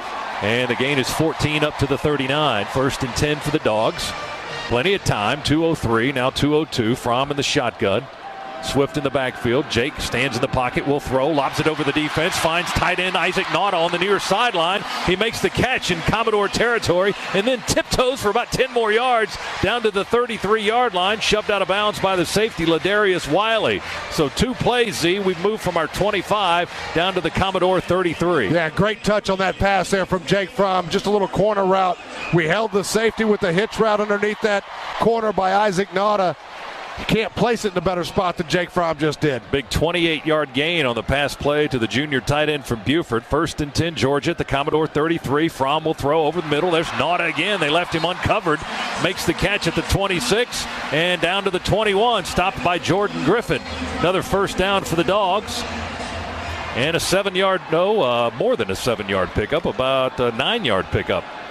Here's Fromm, a quick throw on a slant to Hardman. Hardman twisted down around the 10-yard line, hit a couple of times, but check a flag back at the 20. He had a first down there, but let's check the penalty flag. It may be offsides against Vanderbilt. Defense, number 34. Penalty is refused. The result of the play is a 1st down. Dario Dangbo, I got it. He's got it. Hubert's got it. Now he's got to turn off the mic. You got to get that. 1st and 10 Georgia. 1st and goal Georgia. Ball right on the 10-yard line. They'll have to score as the Dogs enter the Massey-Ferguson red zone. 1:26. We've managed the clock beautifully here. Shotgun snap to Fromm. Here comes pressure. He throws it into the back corner of the end zone. It's caught by Hardman. In or out? Out of bounds. In the right corner of the end zone. We couldn't see. We got covered up by the band and the camera and everything. Had to wait on a ruling from the official, but Hardman out of bounds on the right edge. Boy, and I'll tell you what, we go back and watch this one on film. DeAndre Swift snuck out of the backfield as the Commodores brought pressure. If Jake would have seen it, that would have been a for sure touchdown. Fromm got clobbered as he was letting that ball go. We think it may have been Josh Smith, a linebacker, who came in from Fromm's left and really drove him into the turf as he let that ball go. 2nd and goal from the 10. Dogs threatening here late in the half. 1:19 to go in the quarter. Snap to Fromm. He looks to the right, throws it in that same spot. Riley juggled it, caught it. Yeah, arms up in the air for the touchdown. What an unbelievable catch right there. We actually threw it into double coverage. We just said our guy's better than your guy, and sure enough, he was. Ridley goes up, tips the football to himself, keeps his body in bounds, and comes down with the football.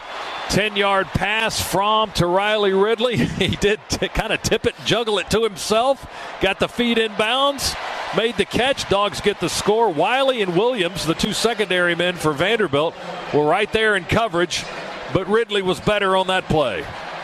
That touchdown brought to you by Southwest Airlines. Low fares from Atlanta to over 90 destinations you love. Here's Blankenship for the point after try. This to tie the consecutive extra point mark. Held by Blair Walsh. It's up and good. 119 straight extra points for Rodrigo Blankenship. Ties the school record. And with 1:14 to go in the second quarter, the Dogs have extended the lead. It's Georgia 21 and Vanderbilt 6. 10-yard touchdown pass from Fromm to Ridley. It was a 6-play, 75-yard drive. Only took 64 seconds. That's the Georgia Metals drive summary. From a doghouse to a dog's house, Georgia Metals has got you covered. And just a clinic there by the Dogs throwing the football, and a great job by Coach Chaney of dialing up the right plays in the game of cat and mouse. Perfect calls against cover 2 when we were seeing it. As Vandy adjusts and they go single safety, dialed up the right plays there as well. And Jake Fromm, this offensive line, these receivers, everybody involved. That's as clean a series as we've had throwing the football all year. Fromm's impressive first half numbers. 14 of 19 throwing the football, 207 yards and 2 touchdowns, no picks. Dogs 21, Commodores 6. As Rodrigo has it teed up on the 35, he'll kick it from left to right. And this one high, end over end, sailing towards the end zone. Commodores may try to run it out, and they do. That's Wakefield to the 10 to the 15, outside the far hash, and tripped up around the 20. Here comes a flag at the end of the play, right around the tackle. And he got forward progress up to the 21, I think, but let's check the penalty marker on that side of the field near the end of the play. Here's Hubert Owens, if we can hear him. Doing the return, holding, receiving team, number 88. Half the distance to the goal, first down. Hubert had that one too. This mic is working a lot better now. Walter Grant on the stop for Georgia. That'll put Vanderbilt in the hole on the Commodore penalty. Their 6th penalty of the night. And back inside the 10 at the 9.5. If you know someone who makes an impact on their community, Team UGA, presented by Georgia Power, is accepting nominations for members who demonstrate an unselfish giving attitude. Submit your nominations at georgiadogs.com. Commodores in a jam, 69 seconds to go. They're going to try to run it out of trouble. Vaughn crosses the line of scrimmage, angling to the right, and is clobbered as he got to the 11 or 12-yard line. We stacked it up on that right side of the Commodore line of scrimmage. Ledbetter, one of the guys in there. Tay Crowder got a piece of that one perhaps as well. Commodores content here just to take this one into the locker room. It's got to be a bit demoralizing. They played a very good first half, and to look up on the scoreboard and see you're down 21-6 after the way you played, that can't feel good. Just can't get in the end zone in this first half. The gain was 3 there. Ball's on the 13. Commodores with 25 seconds to go. They'll run it again, this time the opposite side. They'll run around the left side with Keyshawn Vaughn, who will cross the 15 to the 16, stopped by DeAndre Walker. And that should be the final play of the half. Commodores are already headed to their locker room. So 30 minutes in the book, and Georgia has a 21-6 lead after that last drive. As you said, Zia, that was a bit demoralizing for Vanderbilt. The Dogs just went tearing down the field on that last possession in 64, 66 seconds and got into the end zone to jacket up the lead to 21-6.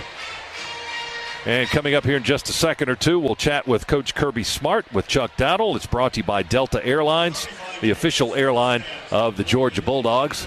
Georgia finishes that first half with 263 yards of offense. Commodores controlled the clock, almost 20 minutes on the clock of time of possession for Vanderbilt. Let's go down to the field. Chuck Dowdle with the coach. No, I've got to tell you, Scott, boy, what a way to finish that first half for the Dogs. And Coach Smart just finishing up his television interview right now. He's coming over, and we'll get a quick word with him. Coach, that was a great finish to that first half. Give me your pluses and minuses. We're not playing our brand of football. We're not doing a good job defensively, wrapping up, tackling. They had some breakdowns on defense. They're doing a good job changing things up. Just like I said, they got a good quarterback. When you got a good quarterback, you got a shot. Dogs lead 21-6. That's the good news as Riley Gay prepares to kick it away from right to left for Vanderbilt. And Miko Hardman sliding to his right in the end zone to receive the kick. He'll reach up, try to grab it. It goes over his head. And he doesn't worry about it because the Dogs have a touchback. And we'll get the football at the 25-yard line, 1st and 10.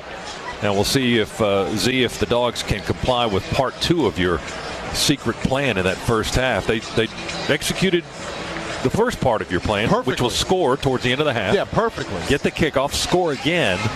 Give ourselves a little bit of breathing room, and then to add to the plan, then the defense needs to come in with a 3 and out. Then we need to return a punt for a touchdown. Oh, you're adding things to it now. I added to it. You didn't tell me that. All right, here's the Dogs from the 25-yard line and give it to Swift.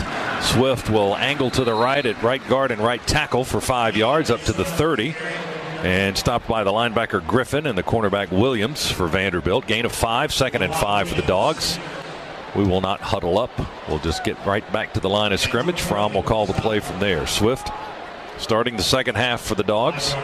Ridley to the near side. Godwin to the far side. 2 tight end set. Werner on the right edge. Nauta on the left edge. Fromm under center. 2nd and 5 from the 30. Handoff. Swift looking for room straight ahead. Dances to his left. Ducks in there at left guard gap and up for 4 to the 34-yard line. Dimitri Moore, the linebacker, makes the tackle for Vanderbilt. And it'll be 3rd and 1 for the Dogs on our 34-yard line. Vanderbilt continuing to play single safety, but very soft with that single safety. So opportunities to run the football with them playing that far off. All right, man on man right here. 3rd and 1 from the 34. Fromm going to take it and just shove it across the 35-yard line behind that surge from his offensive line, and he'll get the first down at the 35.5. That's a Scana Energy first down for the Dogs. Lamont Gilliard, Trey Hill with the injury to Solomon Kinley in the first half at left guard. Cade Mays at right guard. And now Justin Fields has checked into the ball game at quarterback. Well, Justin Fields, one play in that first half and went for a touchdown. It's the entire Vandy defense keyed on him. He will throw. It's caught by Ridley at the 44. Spinning catch by Riley Ridley, who had a touchdown in the first half at the 44-yard line. Forward progress to the 45, and now a late flag comes in after the play. Frank Coppett made the tackle on Riley Ridley, but some words or some actions were exchanged, and the flag came in. So it's going to be an unsportsmanlike or a personal foul on one of these teams. Fromm is back in the huddle for Georgia, by the way, as Fields comes in, throws one completed after the pass. play, unsportsmanlike conduct, number 53 on the offense, 15-yard penalty, 2nd down. Well, that wipes out a nice little gain for the Dogs. Boy, just too many of those week after week where we lose our cool out on the field and get just a silly penalty. I believe that's the 6th of the night for Georgia. Vanderbilt also with 6. But we've had a couple of the 15-yard variety. Ball back on our 30 now, as we were nearing midfield after that catch by Ridley. But now it's 2nd and 15 back on the 30. Fromm again back in at quarterback under center. 2 receivers left and 2 to the right. We'll run it with Holyfield. Elijah getting some blocking on the edge. Stops at the 35. Changes directions as he moves to his left. Almost back to the 40-yard line. As Holyfield, good strong run to the right side. And Donovan Sheffield, Griffin and Moore. He stiff-armed Sheffield, and then Griffin and Moore made the stop for the Commodore defense. Ball's at the 40. That was a 10-yard run by Holyfield. Good downfield blocking there by Isaac Nauta and Terry Godwin. Holyfield misread the block of Terry Godwin. Actually ran right into the defender that he had blocked. 3rd and 5 for the Dogs from our 40. Fromm back to pass. Standing in the pocket. Whips it sidearm. Caught by Hardman. Breaks the tackle. It's 50. Near sideline. There he goes. Oh, they just catch him. They just got his leg right around the 35-yard line. He broke away from Jawan Williams, and Ladarius Wiley, the safety, had to come clean it up for the Commodore defense. Ball's down at the Commodore 35. 20-yard, make it a 25-yard gain, and the Dogs go quickly at the Commodore 35. Going no huddle. They're ready to go. Officials will turn them loose. Fromm in the shotgun. Whips it to the right, batted down, trying to go to Swift in the right flat.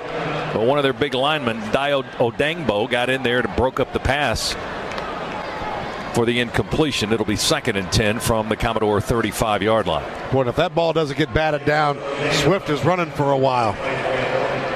Hardman almost ran for a while the previous play. He did it after almost getting his head taken off by a Vandy defensive back. He's a tough guy.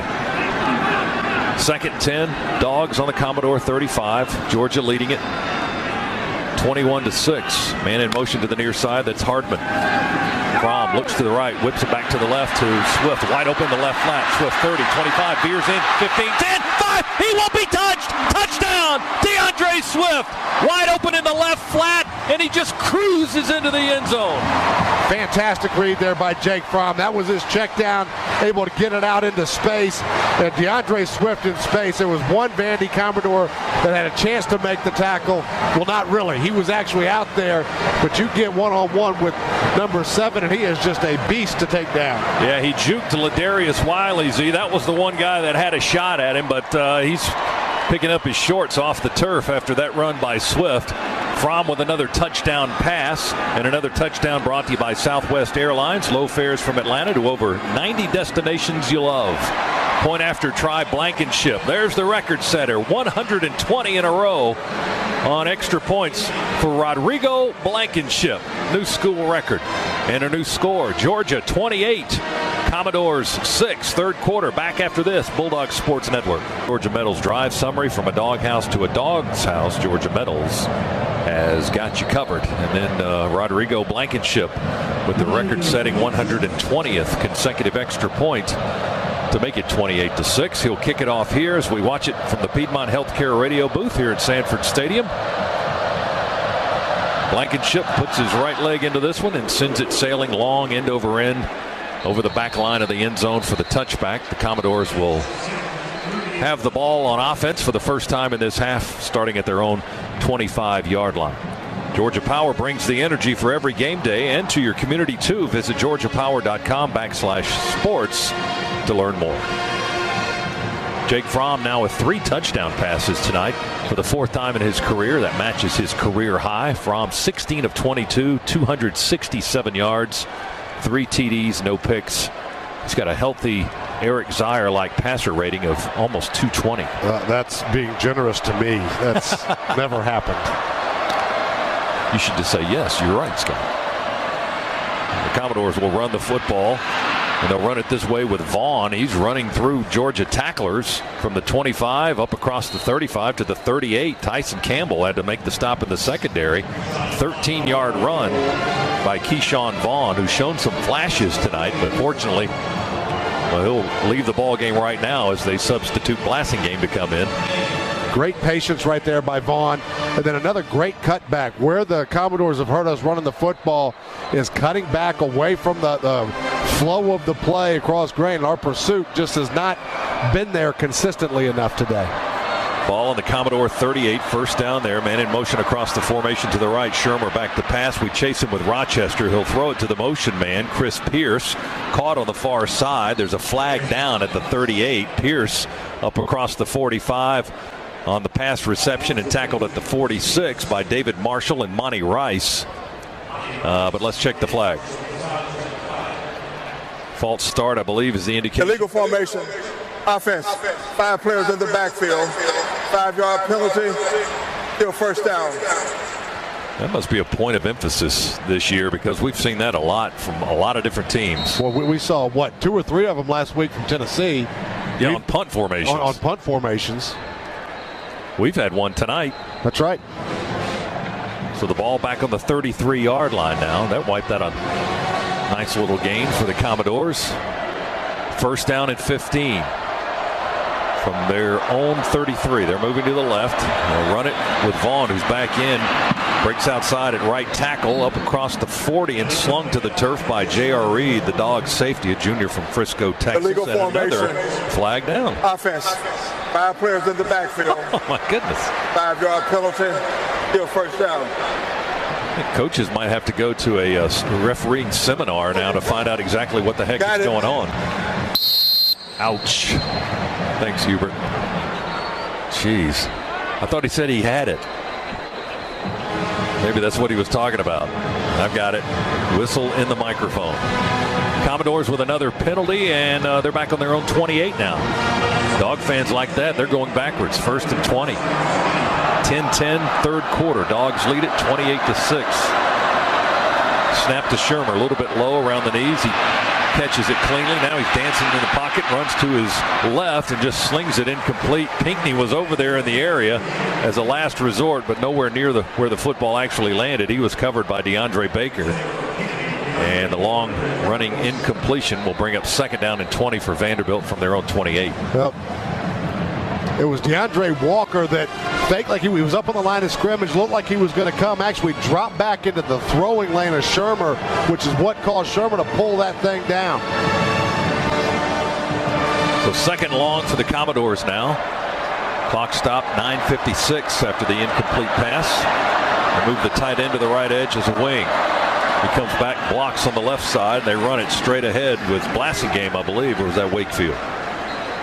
Wakefield on the carry, running straight up the gut between the hash marks to the 34.5.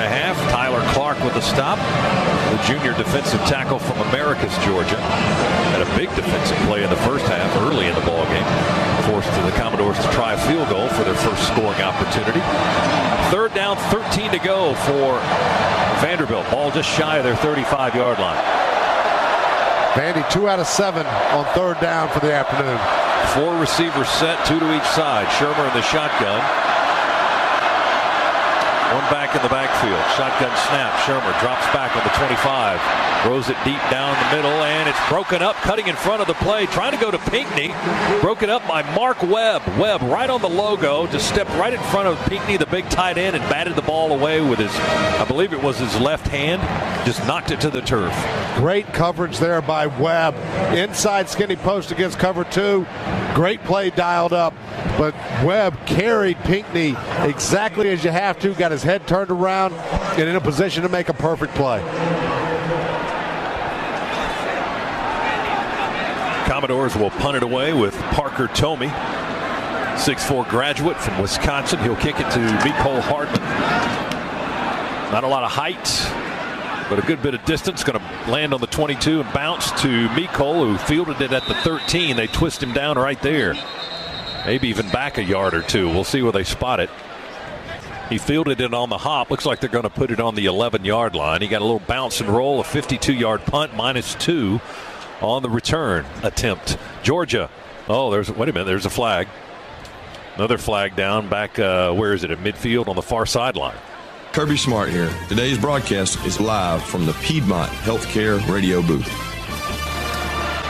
Well, you better buckle up because SiriusXM is 0 to everything and 150 channels. You get commercial-free music plus entertainment, comedy, news, of course, coverage of every major sport, including Georgia Bulldogs football. So tune in and let's ride. Well, that penalty on the Dogs after the punt put us back on the 6-yard line.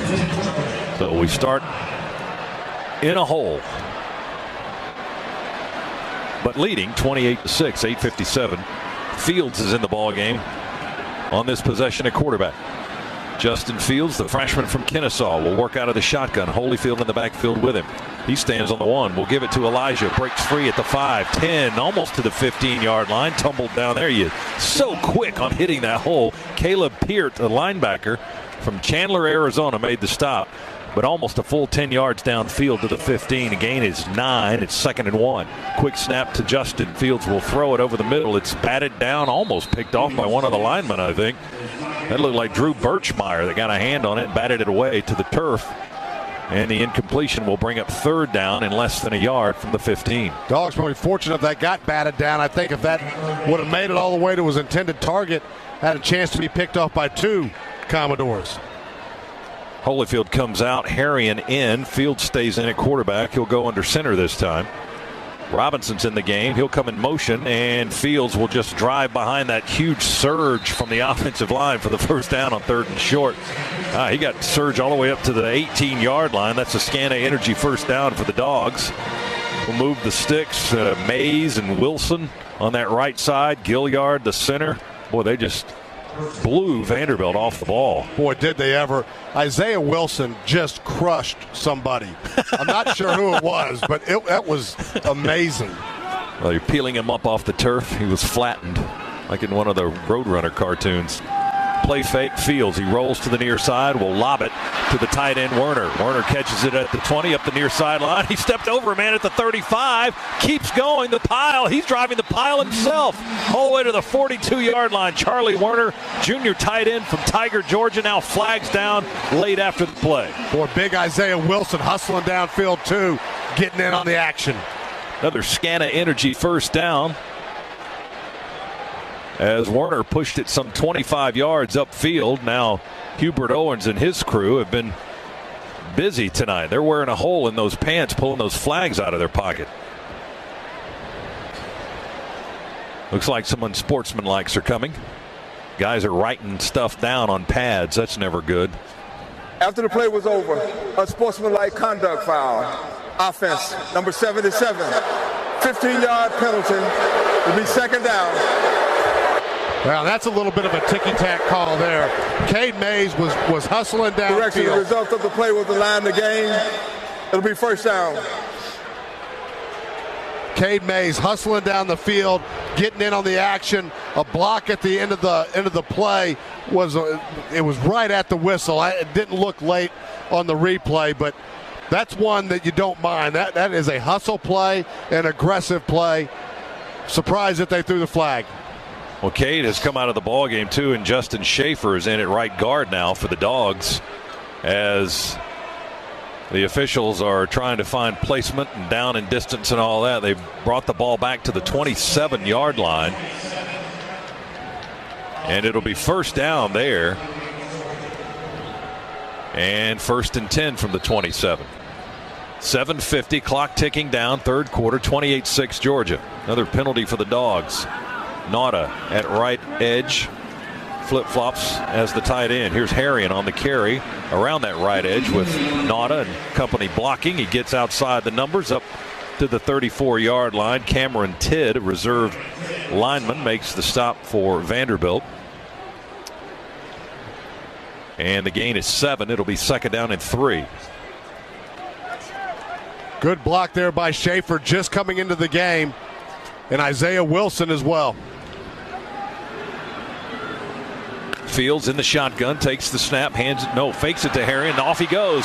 Fields slides down. They hit him while he's already on the turf. There's the flag. Yeah, he was already well into his slide and making contact with the grass, and they hit him going down. That was Max Worship, a reserve cornerback, 6'1" freshman from Fort Lauderdale, Florida, going to get tagged for a 15-yarder right there, I do believe, at the 42-yard line, as Fields went around the left end, up the field, After the play was over, personal foul, targeting, number 14 on the defense. 15-yard penalty from the end of the run. First down. The previous play is under further review. Well, they went a little bit deeper with the targeting call, so they'll take a look at it. And this review is brought to you by Barbasol. Dog fans, Barbasol is giving you a chance to score big when you join the new Barbasol Shave Club. Grab your premium starter kit for just $6.99 today with code FOOTBALL at Barbasol.com. Game on. Let's pause for station identification here on the Georgia Bulldogs Sports Network.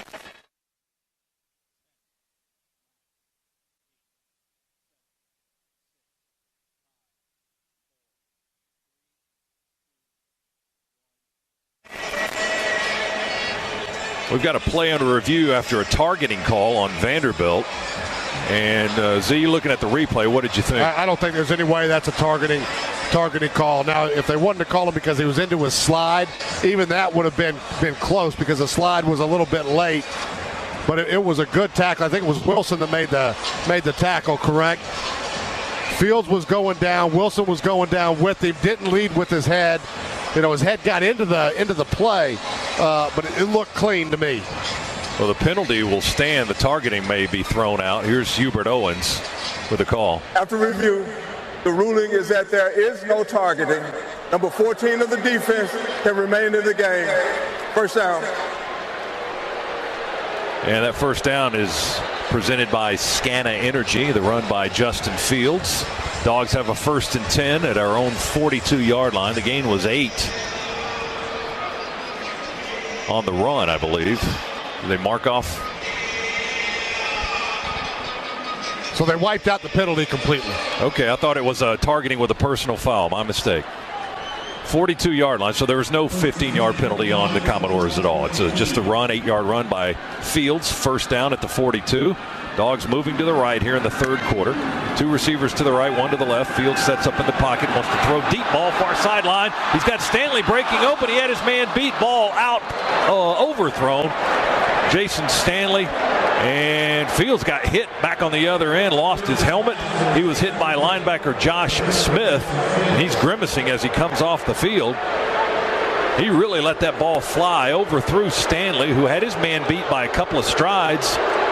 Long incompletion. Fans don't like what they're seeing with the freshman quarterback getting clobbered after releasing that football. I haven't seen a clean replay on it to see if it was a clean hit. We just got beat we got beat at the left tackle. It was a good pickup by DeAndre Swift, first of all, but Fields stepped right into a huge shot. There's Fromm back in at quarterback. Will fire to Riley Ridley in Commodore territory. The catch is made at the Vanderbilt 49-yard line. And that's going to be 3rd and short now. 3rd and a yard to go for Georgia as we cross midfield. 6:20 to go, third quarter. Dogs leading it 28-6. Everybody in tight for the most part. Fromm under center. Handoff. Swift makes one man miss, breaks through another tackle at the 45, down to the 42.5. He broke the tackle of Donovan Sheffield, and then Dimitri Moore, the linebacker, made the stop. But Swift gets the first down for the Dogs. Justin Fields comes back into the ballgame at quarterback for the Dogs.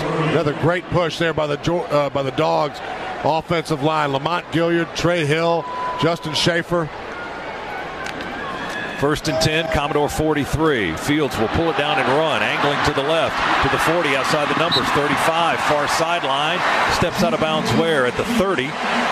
13-yard scramble by the freshman. Fields, first down, Georgia at the Commodore 30-yard line. Dogs on the move again, 5:28. Clock moving. I thought he ran out of bounds, but the clock is still ticking.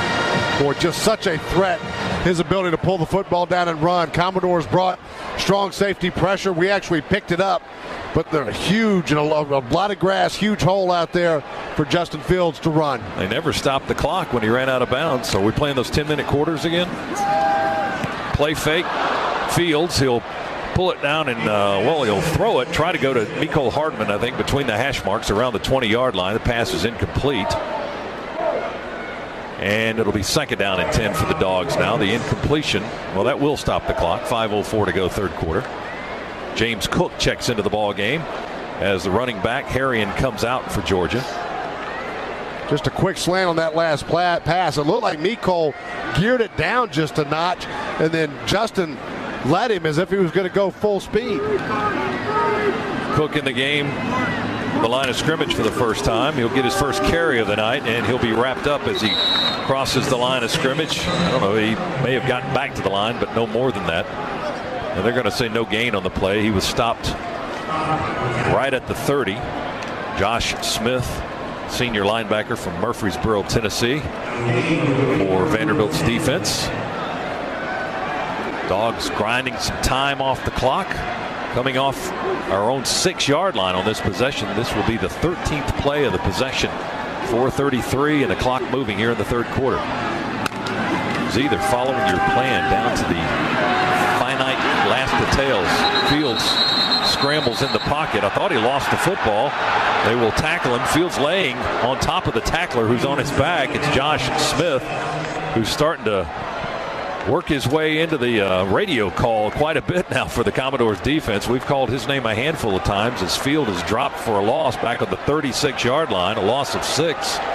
And it's 4th down and long for the Dogs. We're going to go reaching for a long field goal here with Rodrigo Blankenship, a 53-yard try from the far hash, kicking to the right. His career long came in the Rose Bowl last year, 55-yarder.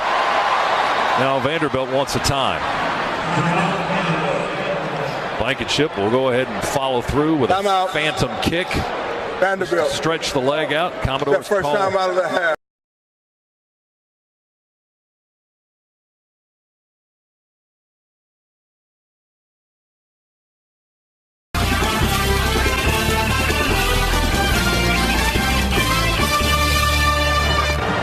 Back here in the Piedmont Healthcare radio booth at Sanford Stadium, we're going to watch Rodrigo Blankenship try a 53-yard field goal. Southwest Airlines has low fares from Atlanta to over 90 destinations you love.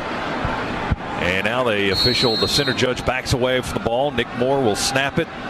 Jake Camarda will hold it. He's kneeled down on the 43-yard line. Far hash kicking right. Blankenship in a quiet Sanford Stadium gets his leg. It's got enough distance. Does it have accuracy? Yeah! 53-yarder. Hot rod with the pink slippers.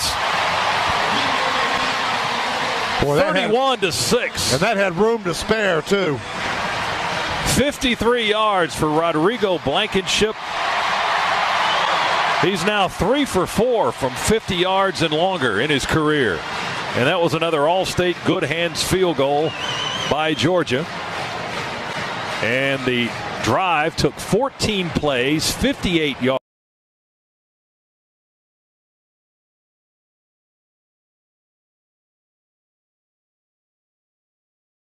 Terribly. 3:41 remaining, third quarter. The Dogs extend the lead a little bit. Champions for Charity game is on every time the Dogs win. Camp Twin Lakes, Salvation Army, and Children's Healthcare of Atlanta win, because Walton Gas will donate $1,000 to these local charities. Everyone's a winner with Walton Gas. Blankenship's kick, just like all of them tonight. High, long, end over end, deep over the back line of the end zone for the touchback.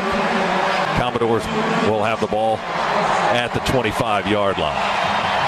As we check the Comcast Business scoreboard, Mississippi State leads Auburn. They're in the fourth quarter now in Starkville, 16-6. Low-scoring defensive struggle in the SEC West. State 16, Auburn 6. Notre Dame leads Virginia Tech at the half, 17-16 in Blacksburg. Ohio State beat Indiana 49-26. Clemson clobbered Wake Forest 63-3. Florida over LSU today 27-19. First and 10 at the 25 for the Commodores. They trail here 31-6. Play clock hits 0. Flags fall. And there's another penalty on the Commodores. Offense, number 14. 5-yard penalty. First down. That's going to be their 9th of the night. They already had a season high for number and penalty yardage. Both teams do, as a matter of fact, Jay Black tells me.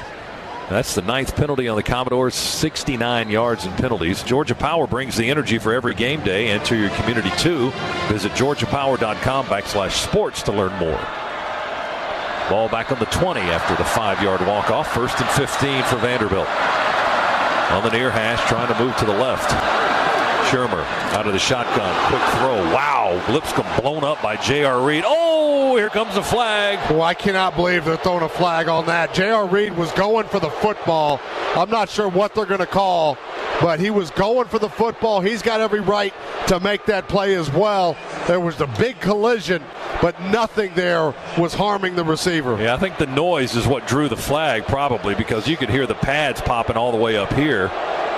The pass was incomplete. They were trying to go to Kalijah Lipscomb, who's been very quiet tonight. Personal foul, targeting. Here we go again. Defense, number 32, 15-yard penalty, automatic first down. The previous play is under further review. Well, they have to look at it and see if it was indeed targeting. And while this play is under review, we'll tell you that Barbasol is offering you a chance to score big when you join the new Barbasol Shave Club. Grab your premium starter kit for just $6.99 today with the code FOOTBALL at Barbasol.com. Game on. There's no way that one stands. He was going for the football. He didn't launch. He didn't hit with the crown. His chest made contact. Down to the sidelines we go. Chuck Dowdle, Cook's Pest Control. Chuck? Scott, you recall when we went over to Birmingham for that little seminar with the officials, they said that they always wanted to err on the side of player safety. Right. Because what they can do is they can throw that flag. It's real easy for it to be reviewed and picked up and said, okay, look, it wasn't targeting. So that's what they're doing. They're just erring on the side of player safety here, but it appears certainly that there was not targeting on that, and even if it was, it certainly wasn't number 32.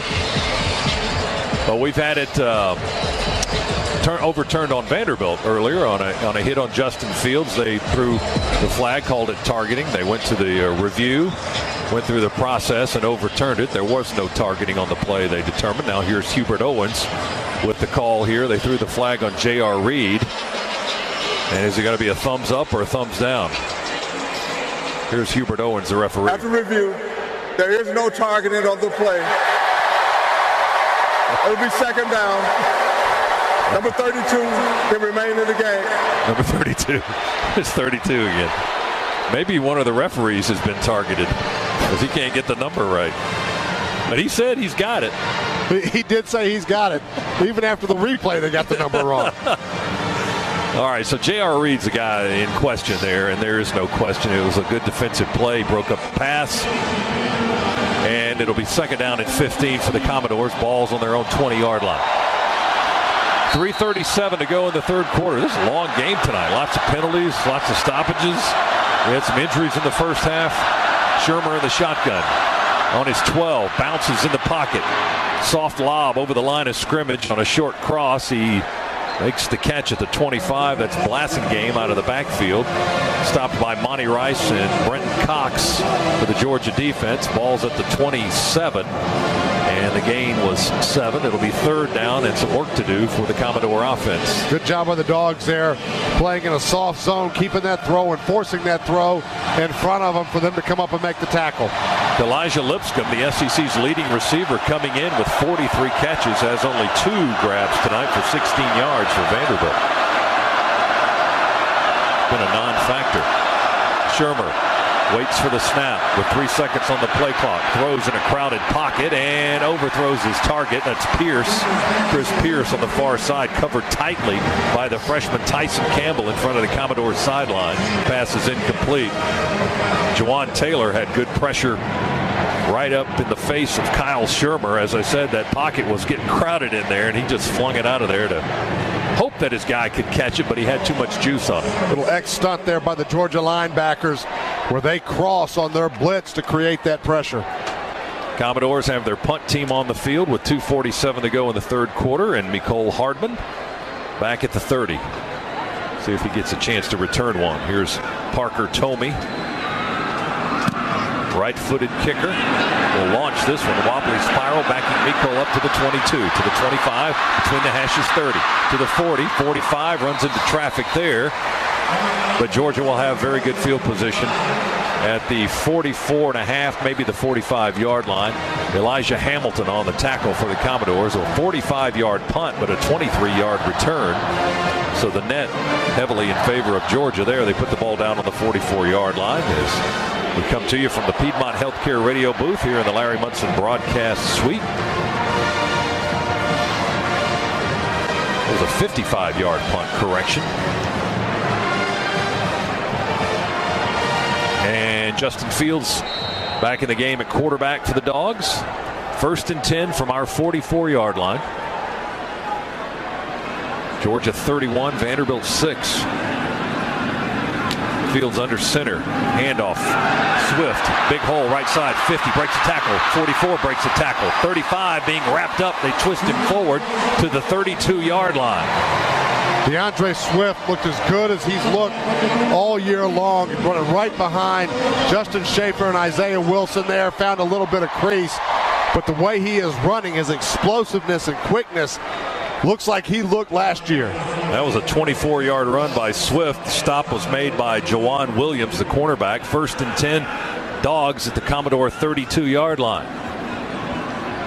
Swift's longest run of the season. Godwin comes in motion from the left side. Fake it to Swift. He'll block Fields in the pocket. Moving right. Throwing on the run. There's Godwin. He reaches and grabs. Did he make the catch?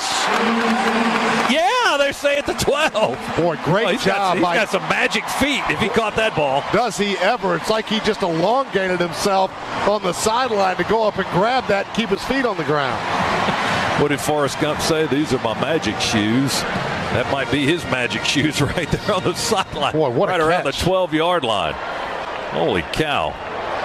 1st and goal for the Dog, or 1st and 10 rather, at the 12. Gain was 20. And now we're going to get a review. Ruling on the field is a completed pass for a 1st down. The previous play is under further review. Vanderbilt is not charged with a timeout. Well, Dog fans, as Hubert Owens jogs back down to the other end of the field, Barbasol is offering you a chance to score big when you join the new Barbasol Shave Club. Grab your premium starter kit for just $6.99. You know, you could use that, Chris. You got that full beard going. You could use it. $6.99 for the Shave Club.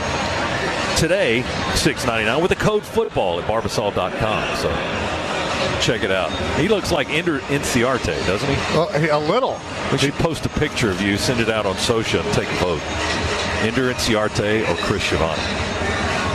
All right, this is time for our 3rd quarter recap presented by Ag South and Ag Georgia Farm Credit.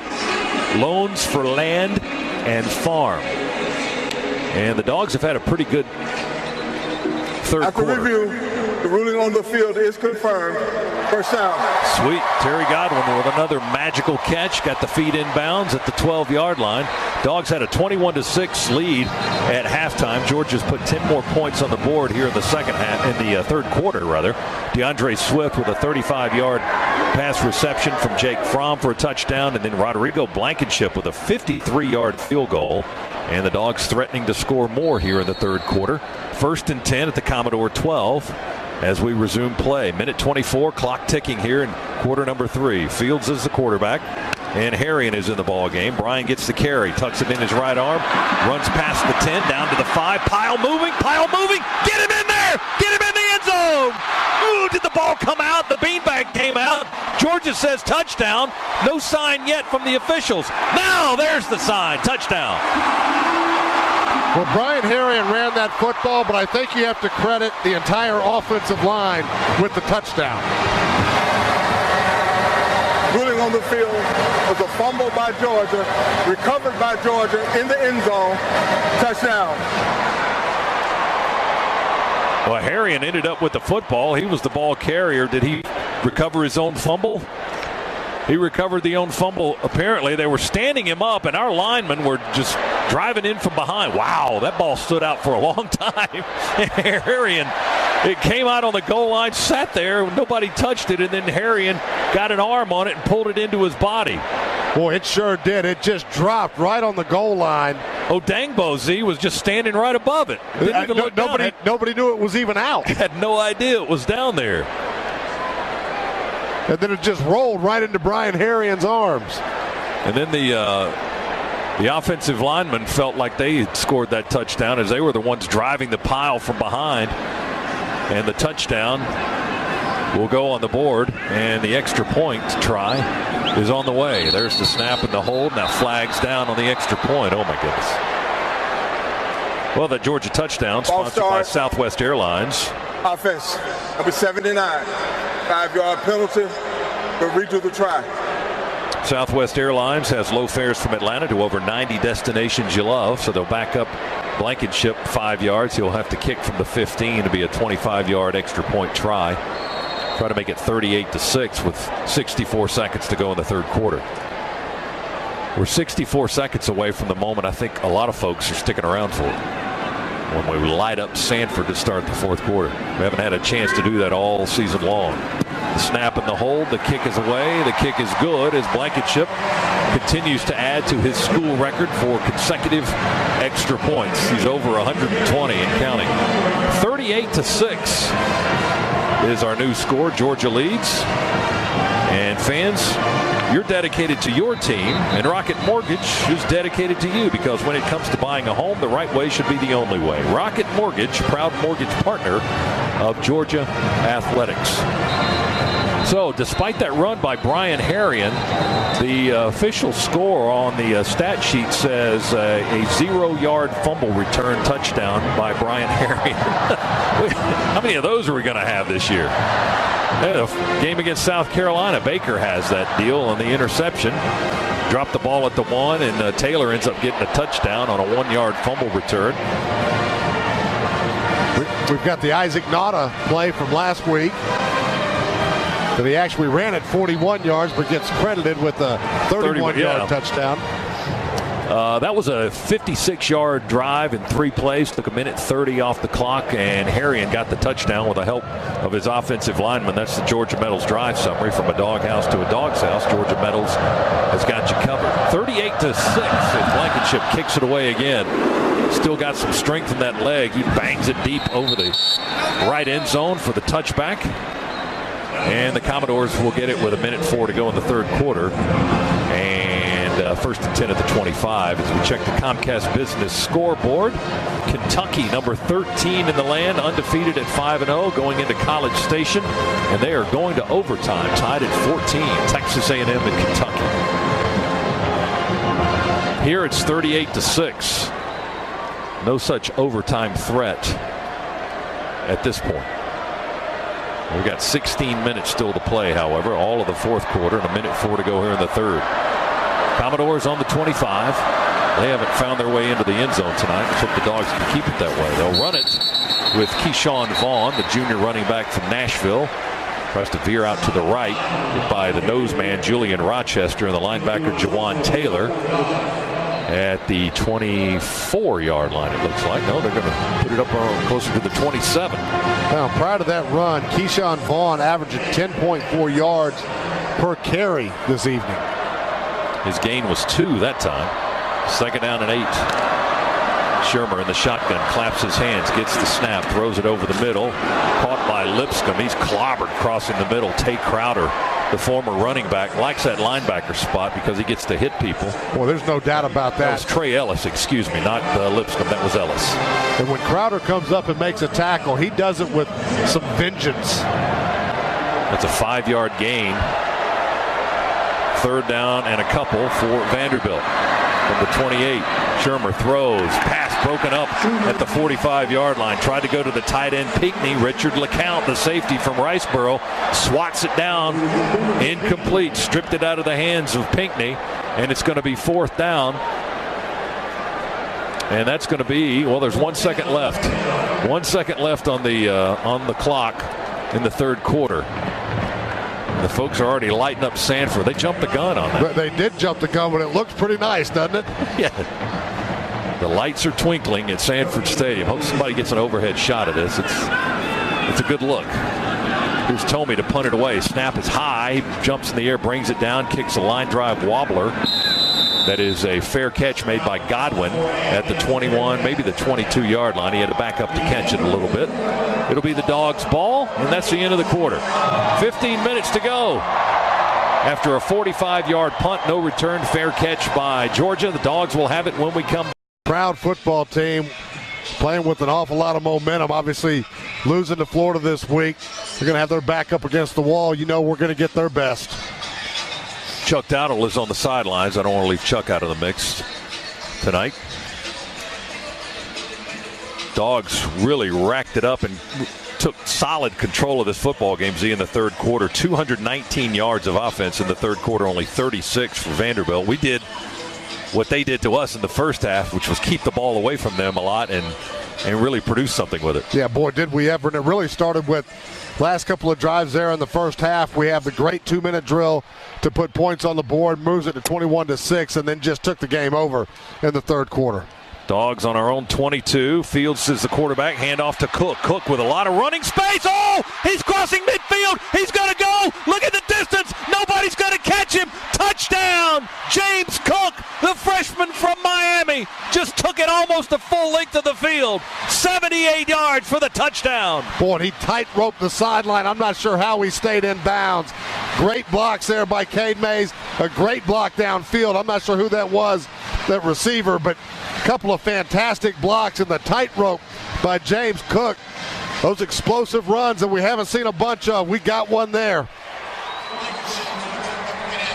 No Vanderbilt defender even closed on James Cook. He was making distance between himself and the defense in that run up the near sideline. The ruling on the field is a touchdown. The previous play is under further review. Well, they're going to go back to what you were saying, Z, is he was tight-roping. They're going to see if he stepped out of bounds at some point on that 78-yard run.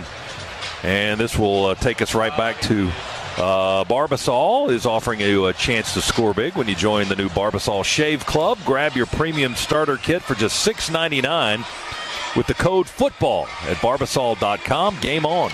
And we just saw a replay. It looks like he stepped out of bounds at the 36-yard line. Rats. And that was Godwin downfield blocking. Terry trying to give him just enough of a crease to get by, but you're right. He did step out of bounds. Well, it was fun while it lasted, wasn't it? Boy, was it ever. Just to see his speed was Yes. something else. He only stepped out with that one foot, though, didn't he? That other foot came back inbounds. I mean, it's close. It looks like he hits the chalk. Well, and it was his heel that looked like it hit it. Right there, the right foot, as we look at the replay. I'm telling you that. Well, I think he stepped out of bounds, but it's tight.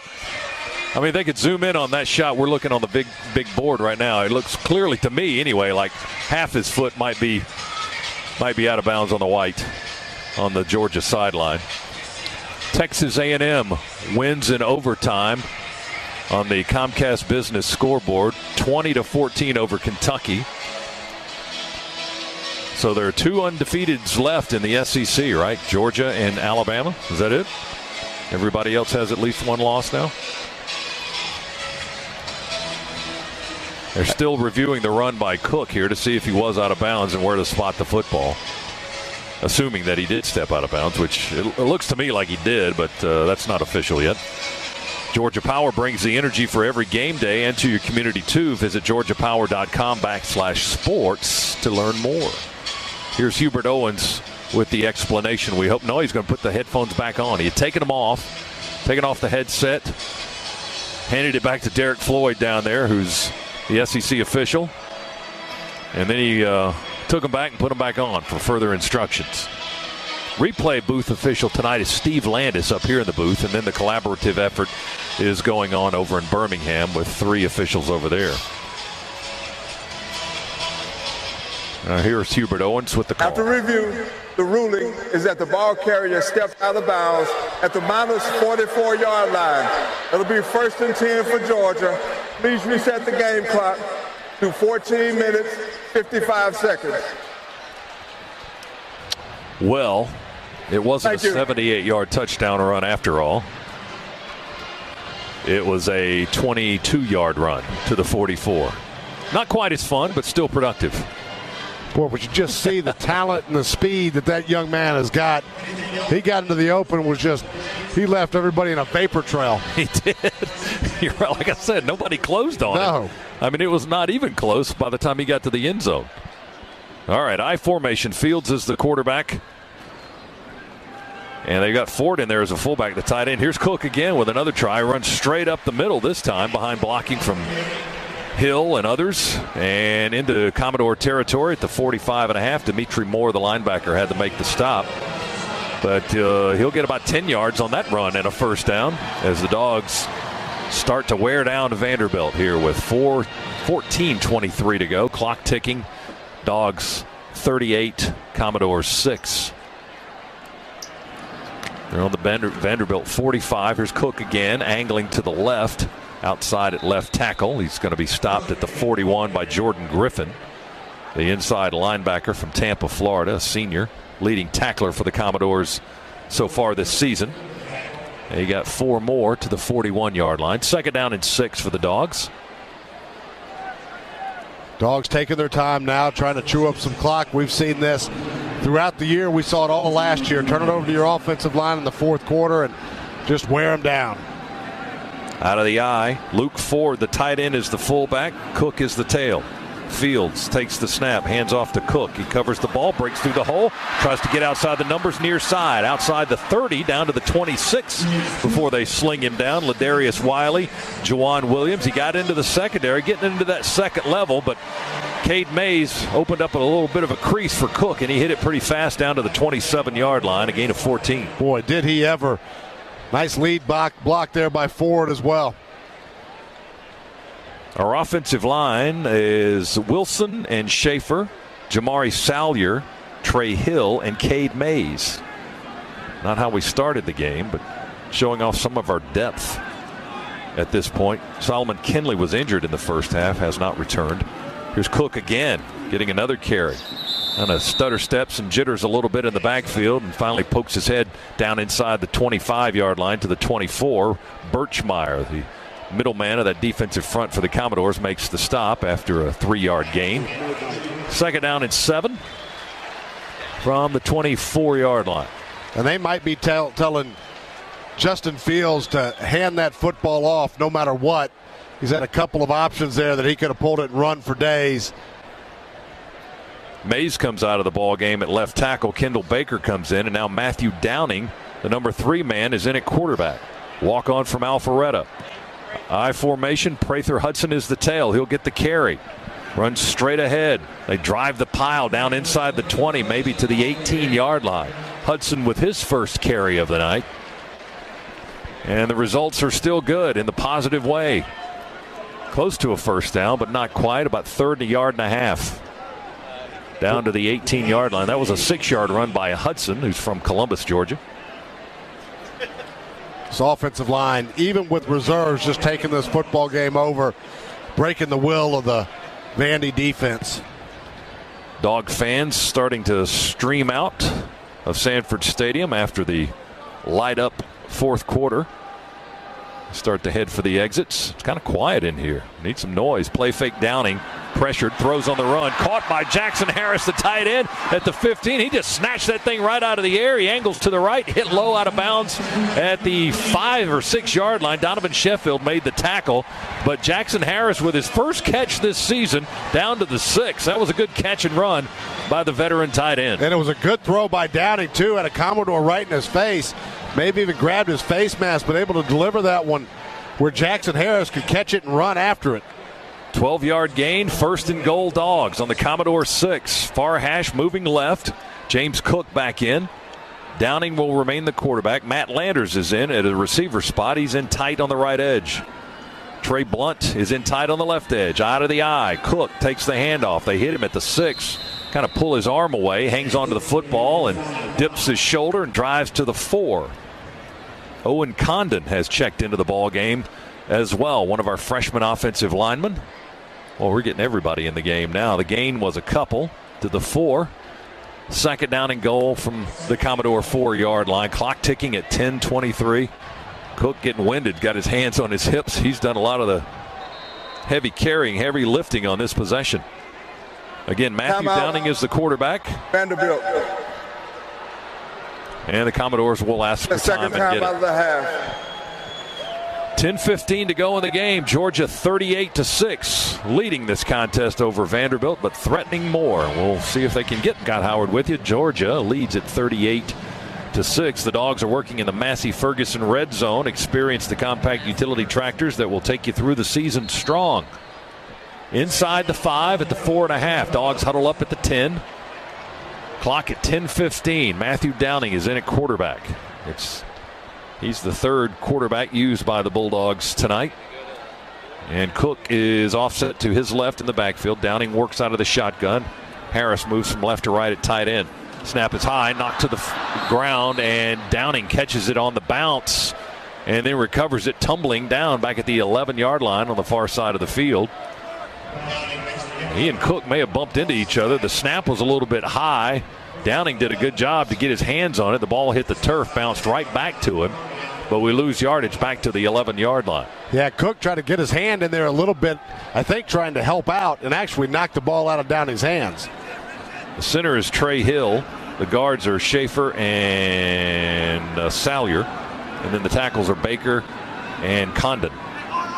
Here's Downing in the shotgun. James Cook offset to his right. Shotgun snap.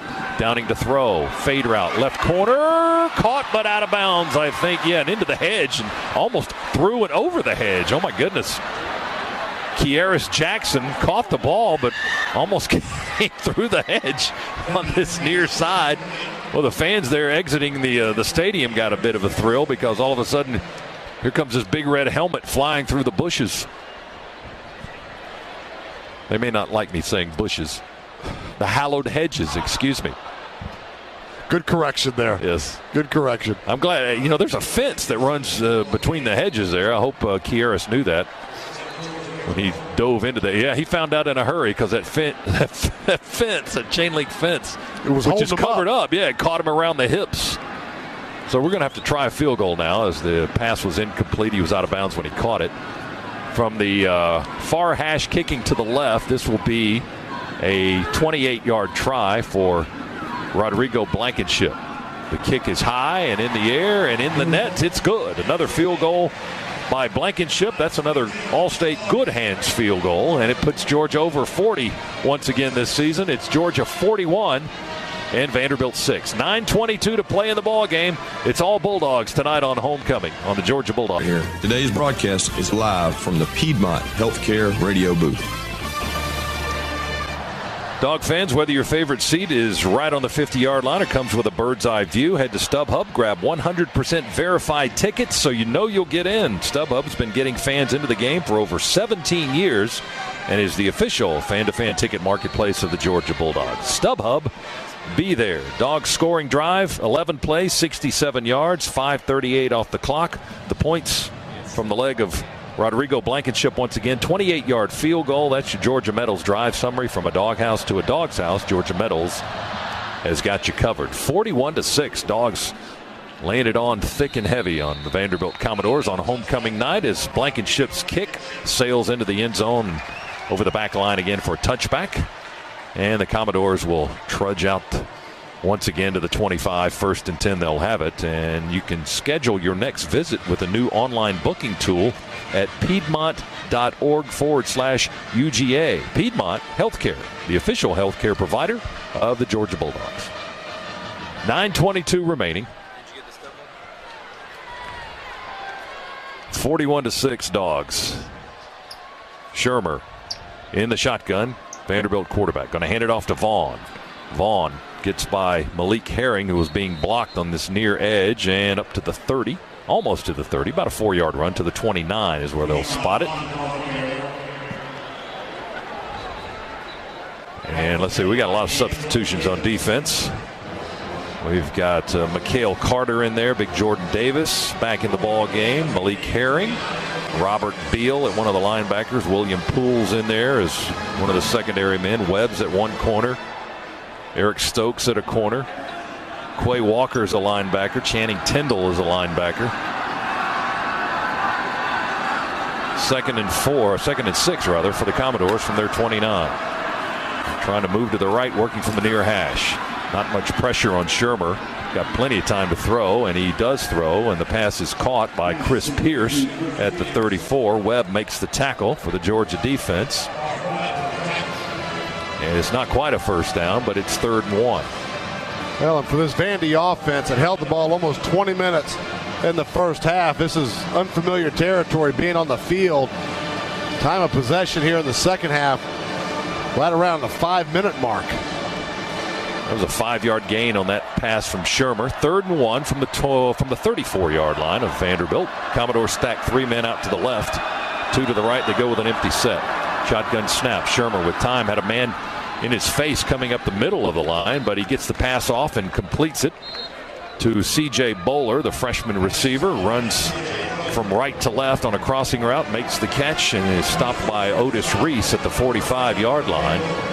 And the gain is 11 and a first down for the Commodores. 7.5 minutes to go. Vanderbilt has been kept out of the end zone. They have 2 field goals to show for their work tonight.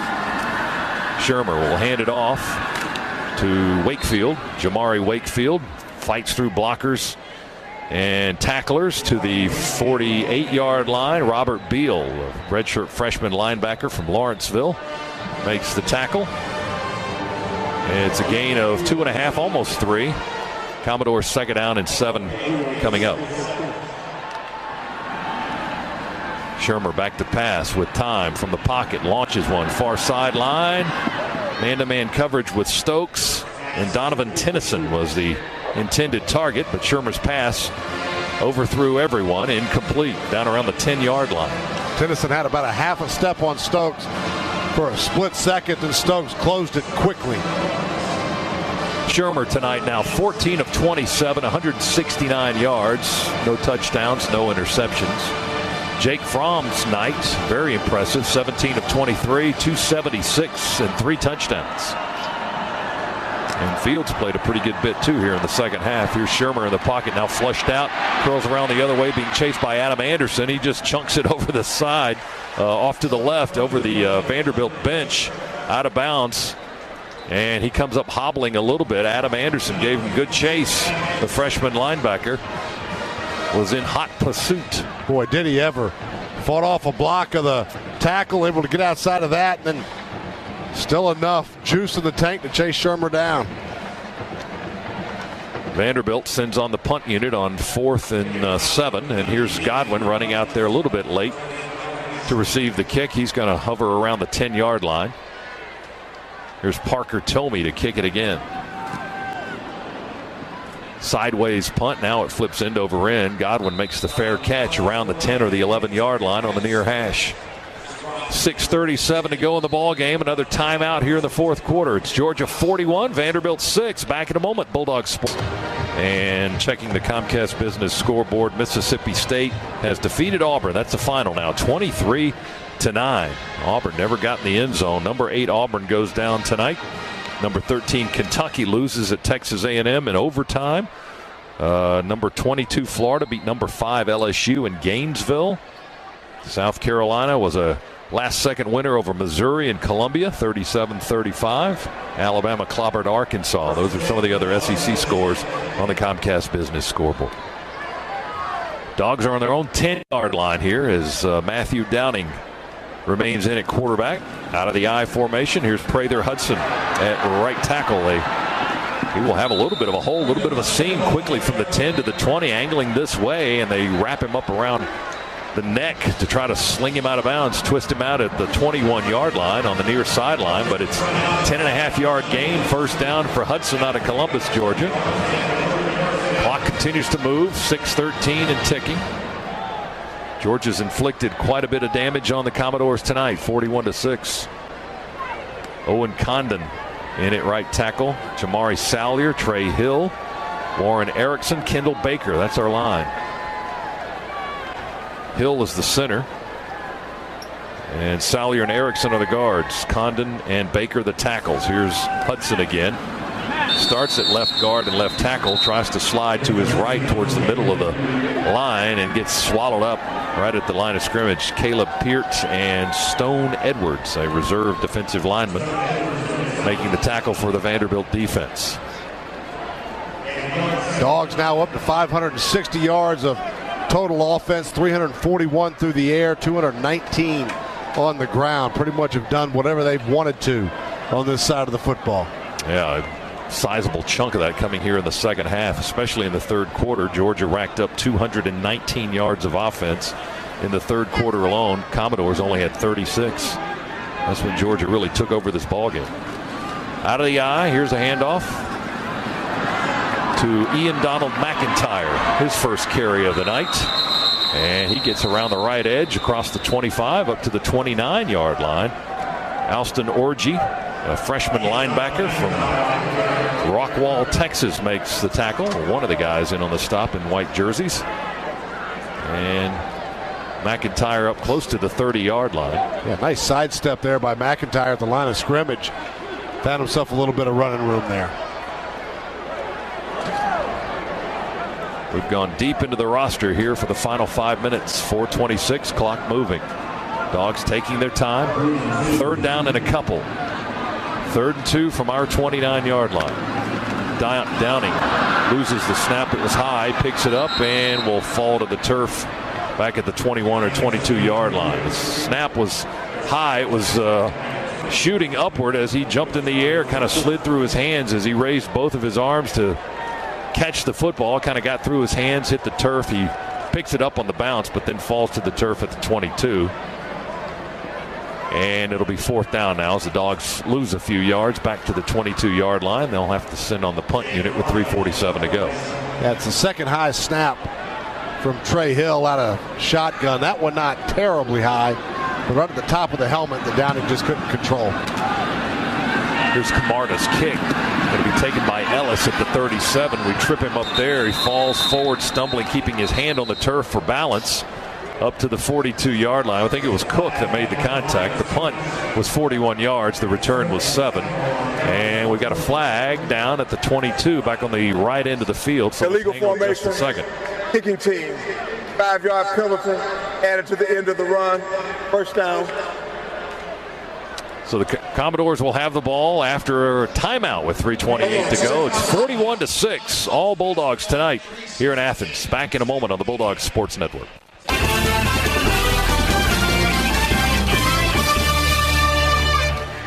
41-6 Georgia. Let's pause 10 seconds. Station ID on the Bulldogs Sports Network.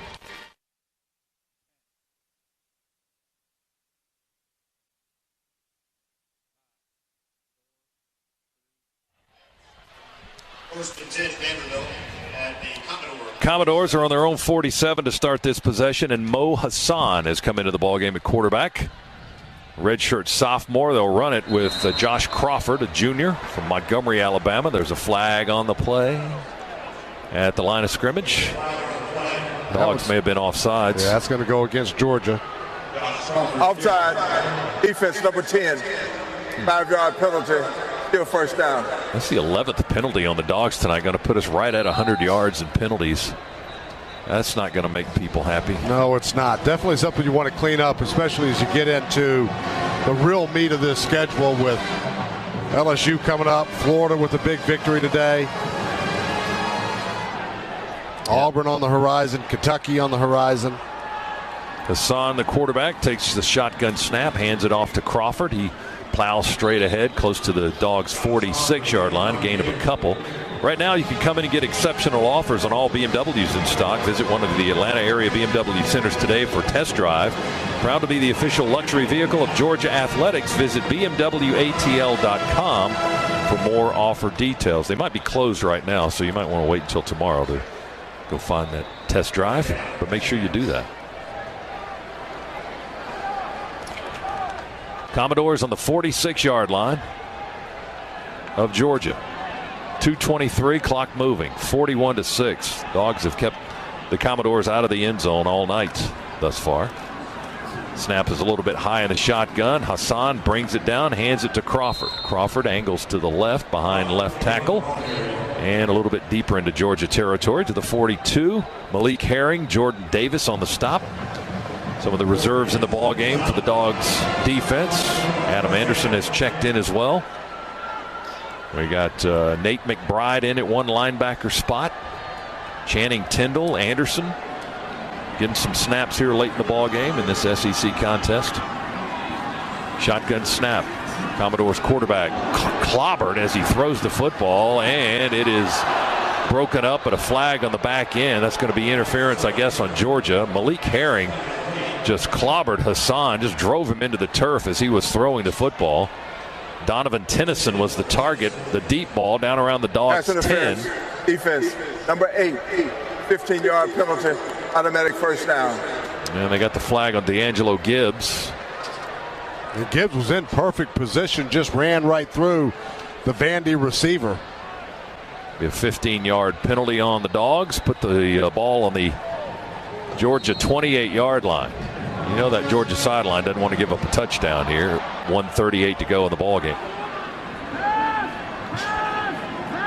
4 receivers set, 2 to each side for Vanderbilt. They'll run it with Crawford. Oh, nice move to the outside. He tries to bounce out left, and he runs hard down inside the 20 and takes a couple of red shirts with him across the 20-yard line to the 19. Quick running, fresh legs. McBride and Tyndall on the tackle for the Dogs defense. Commodores moving quickly. 80 seconds to go in the game. They want to get once in the end zone.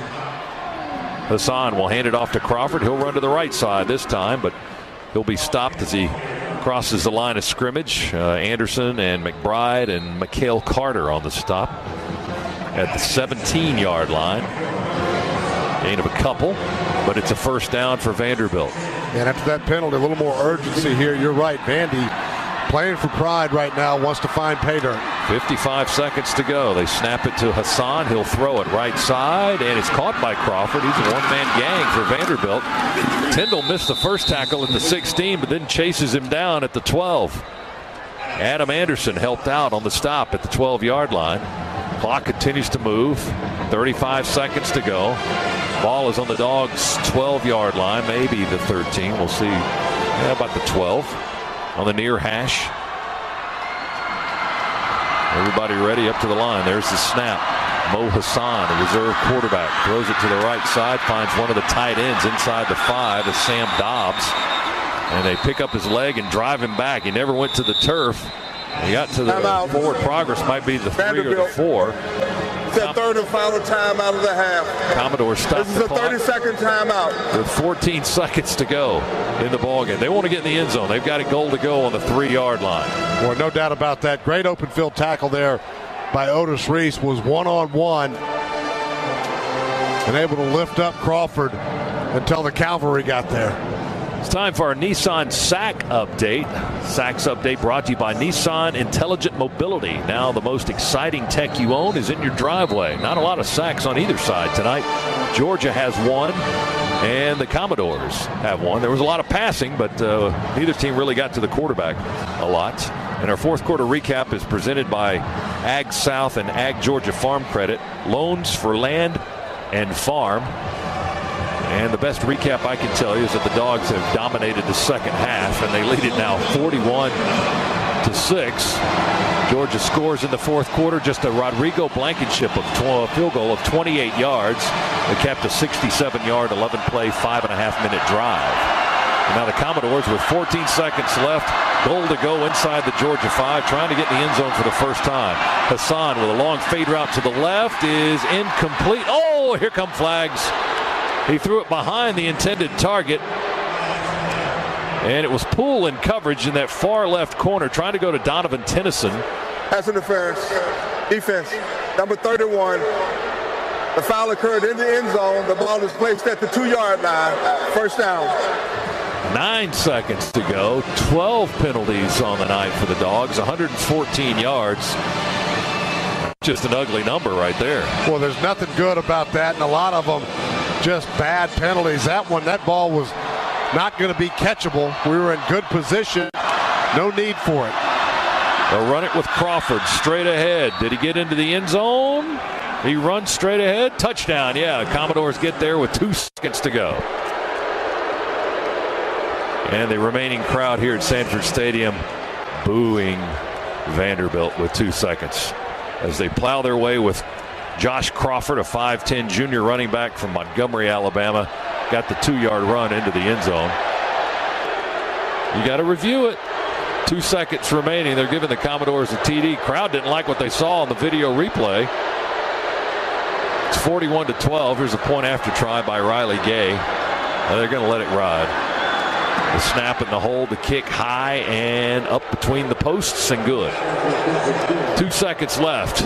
Commodores get in the end zone for the first time. It's 41-13. Well, I think if they would have gone back to review that last one, it would not have been a touchdown. Really? You think so? I didn't see the replay. I think so. Well, they never got the buzz down from the replay booth, I guess. Steve Landis is the replay official. Maybe he left after that fourth quarter light up Sanford thing too. But the Dogs have wrapped up their 6th win of the season. 4th win in the SEC. It's 41-13. Commodores with a 2-yard run by Josh Crawford that capped a 7-play 53-yard drive, took 3:26 off the clock. And Vanderbilt got into the end zone with some of their reserves against some of our reserves. Next up for the Dogs, it'll be LSU a week from today.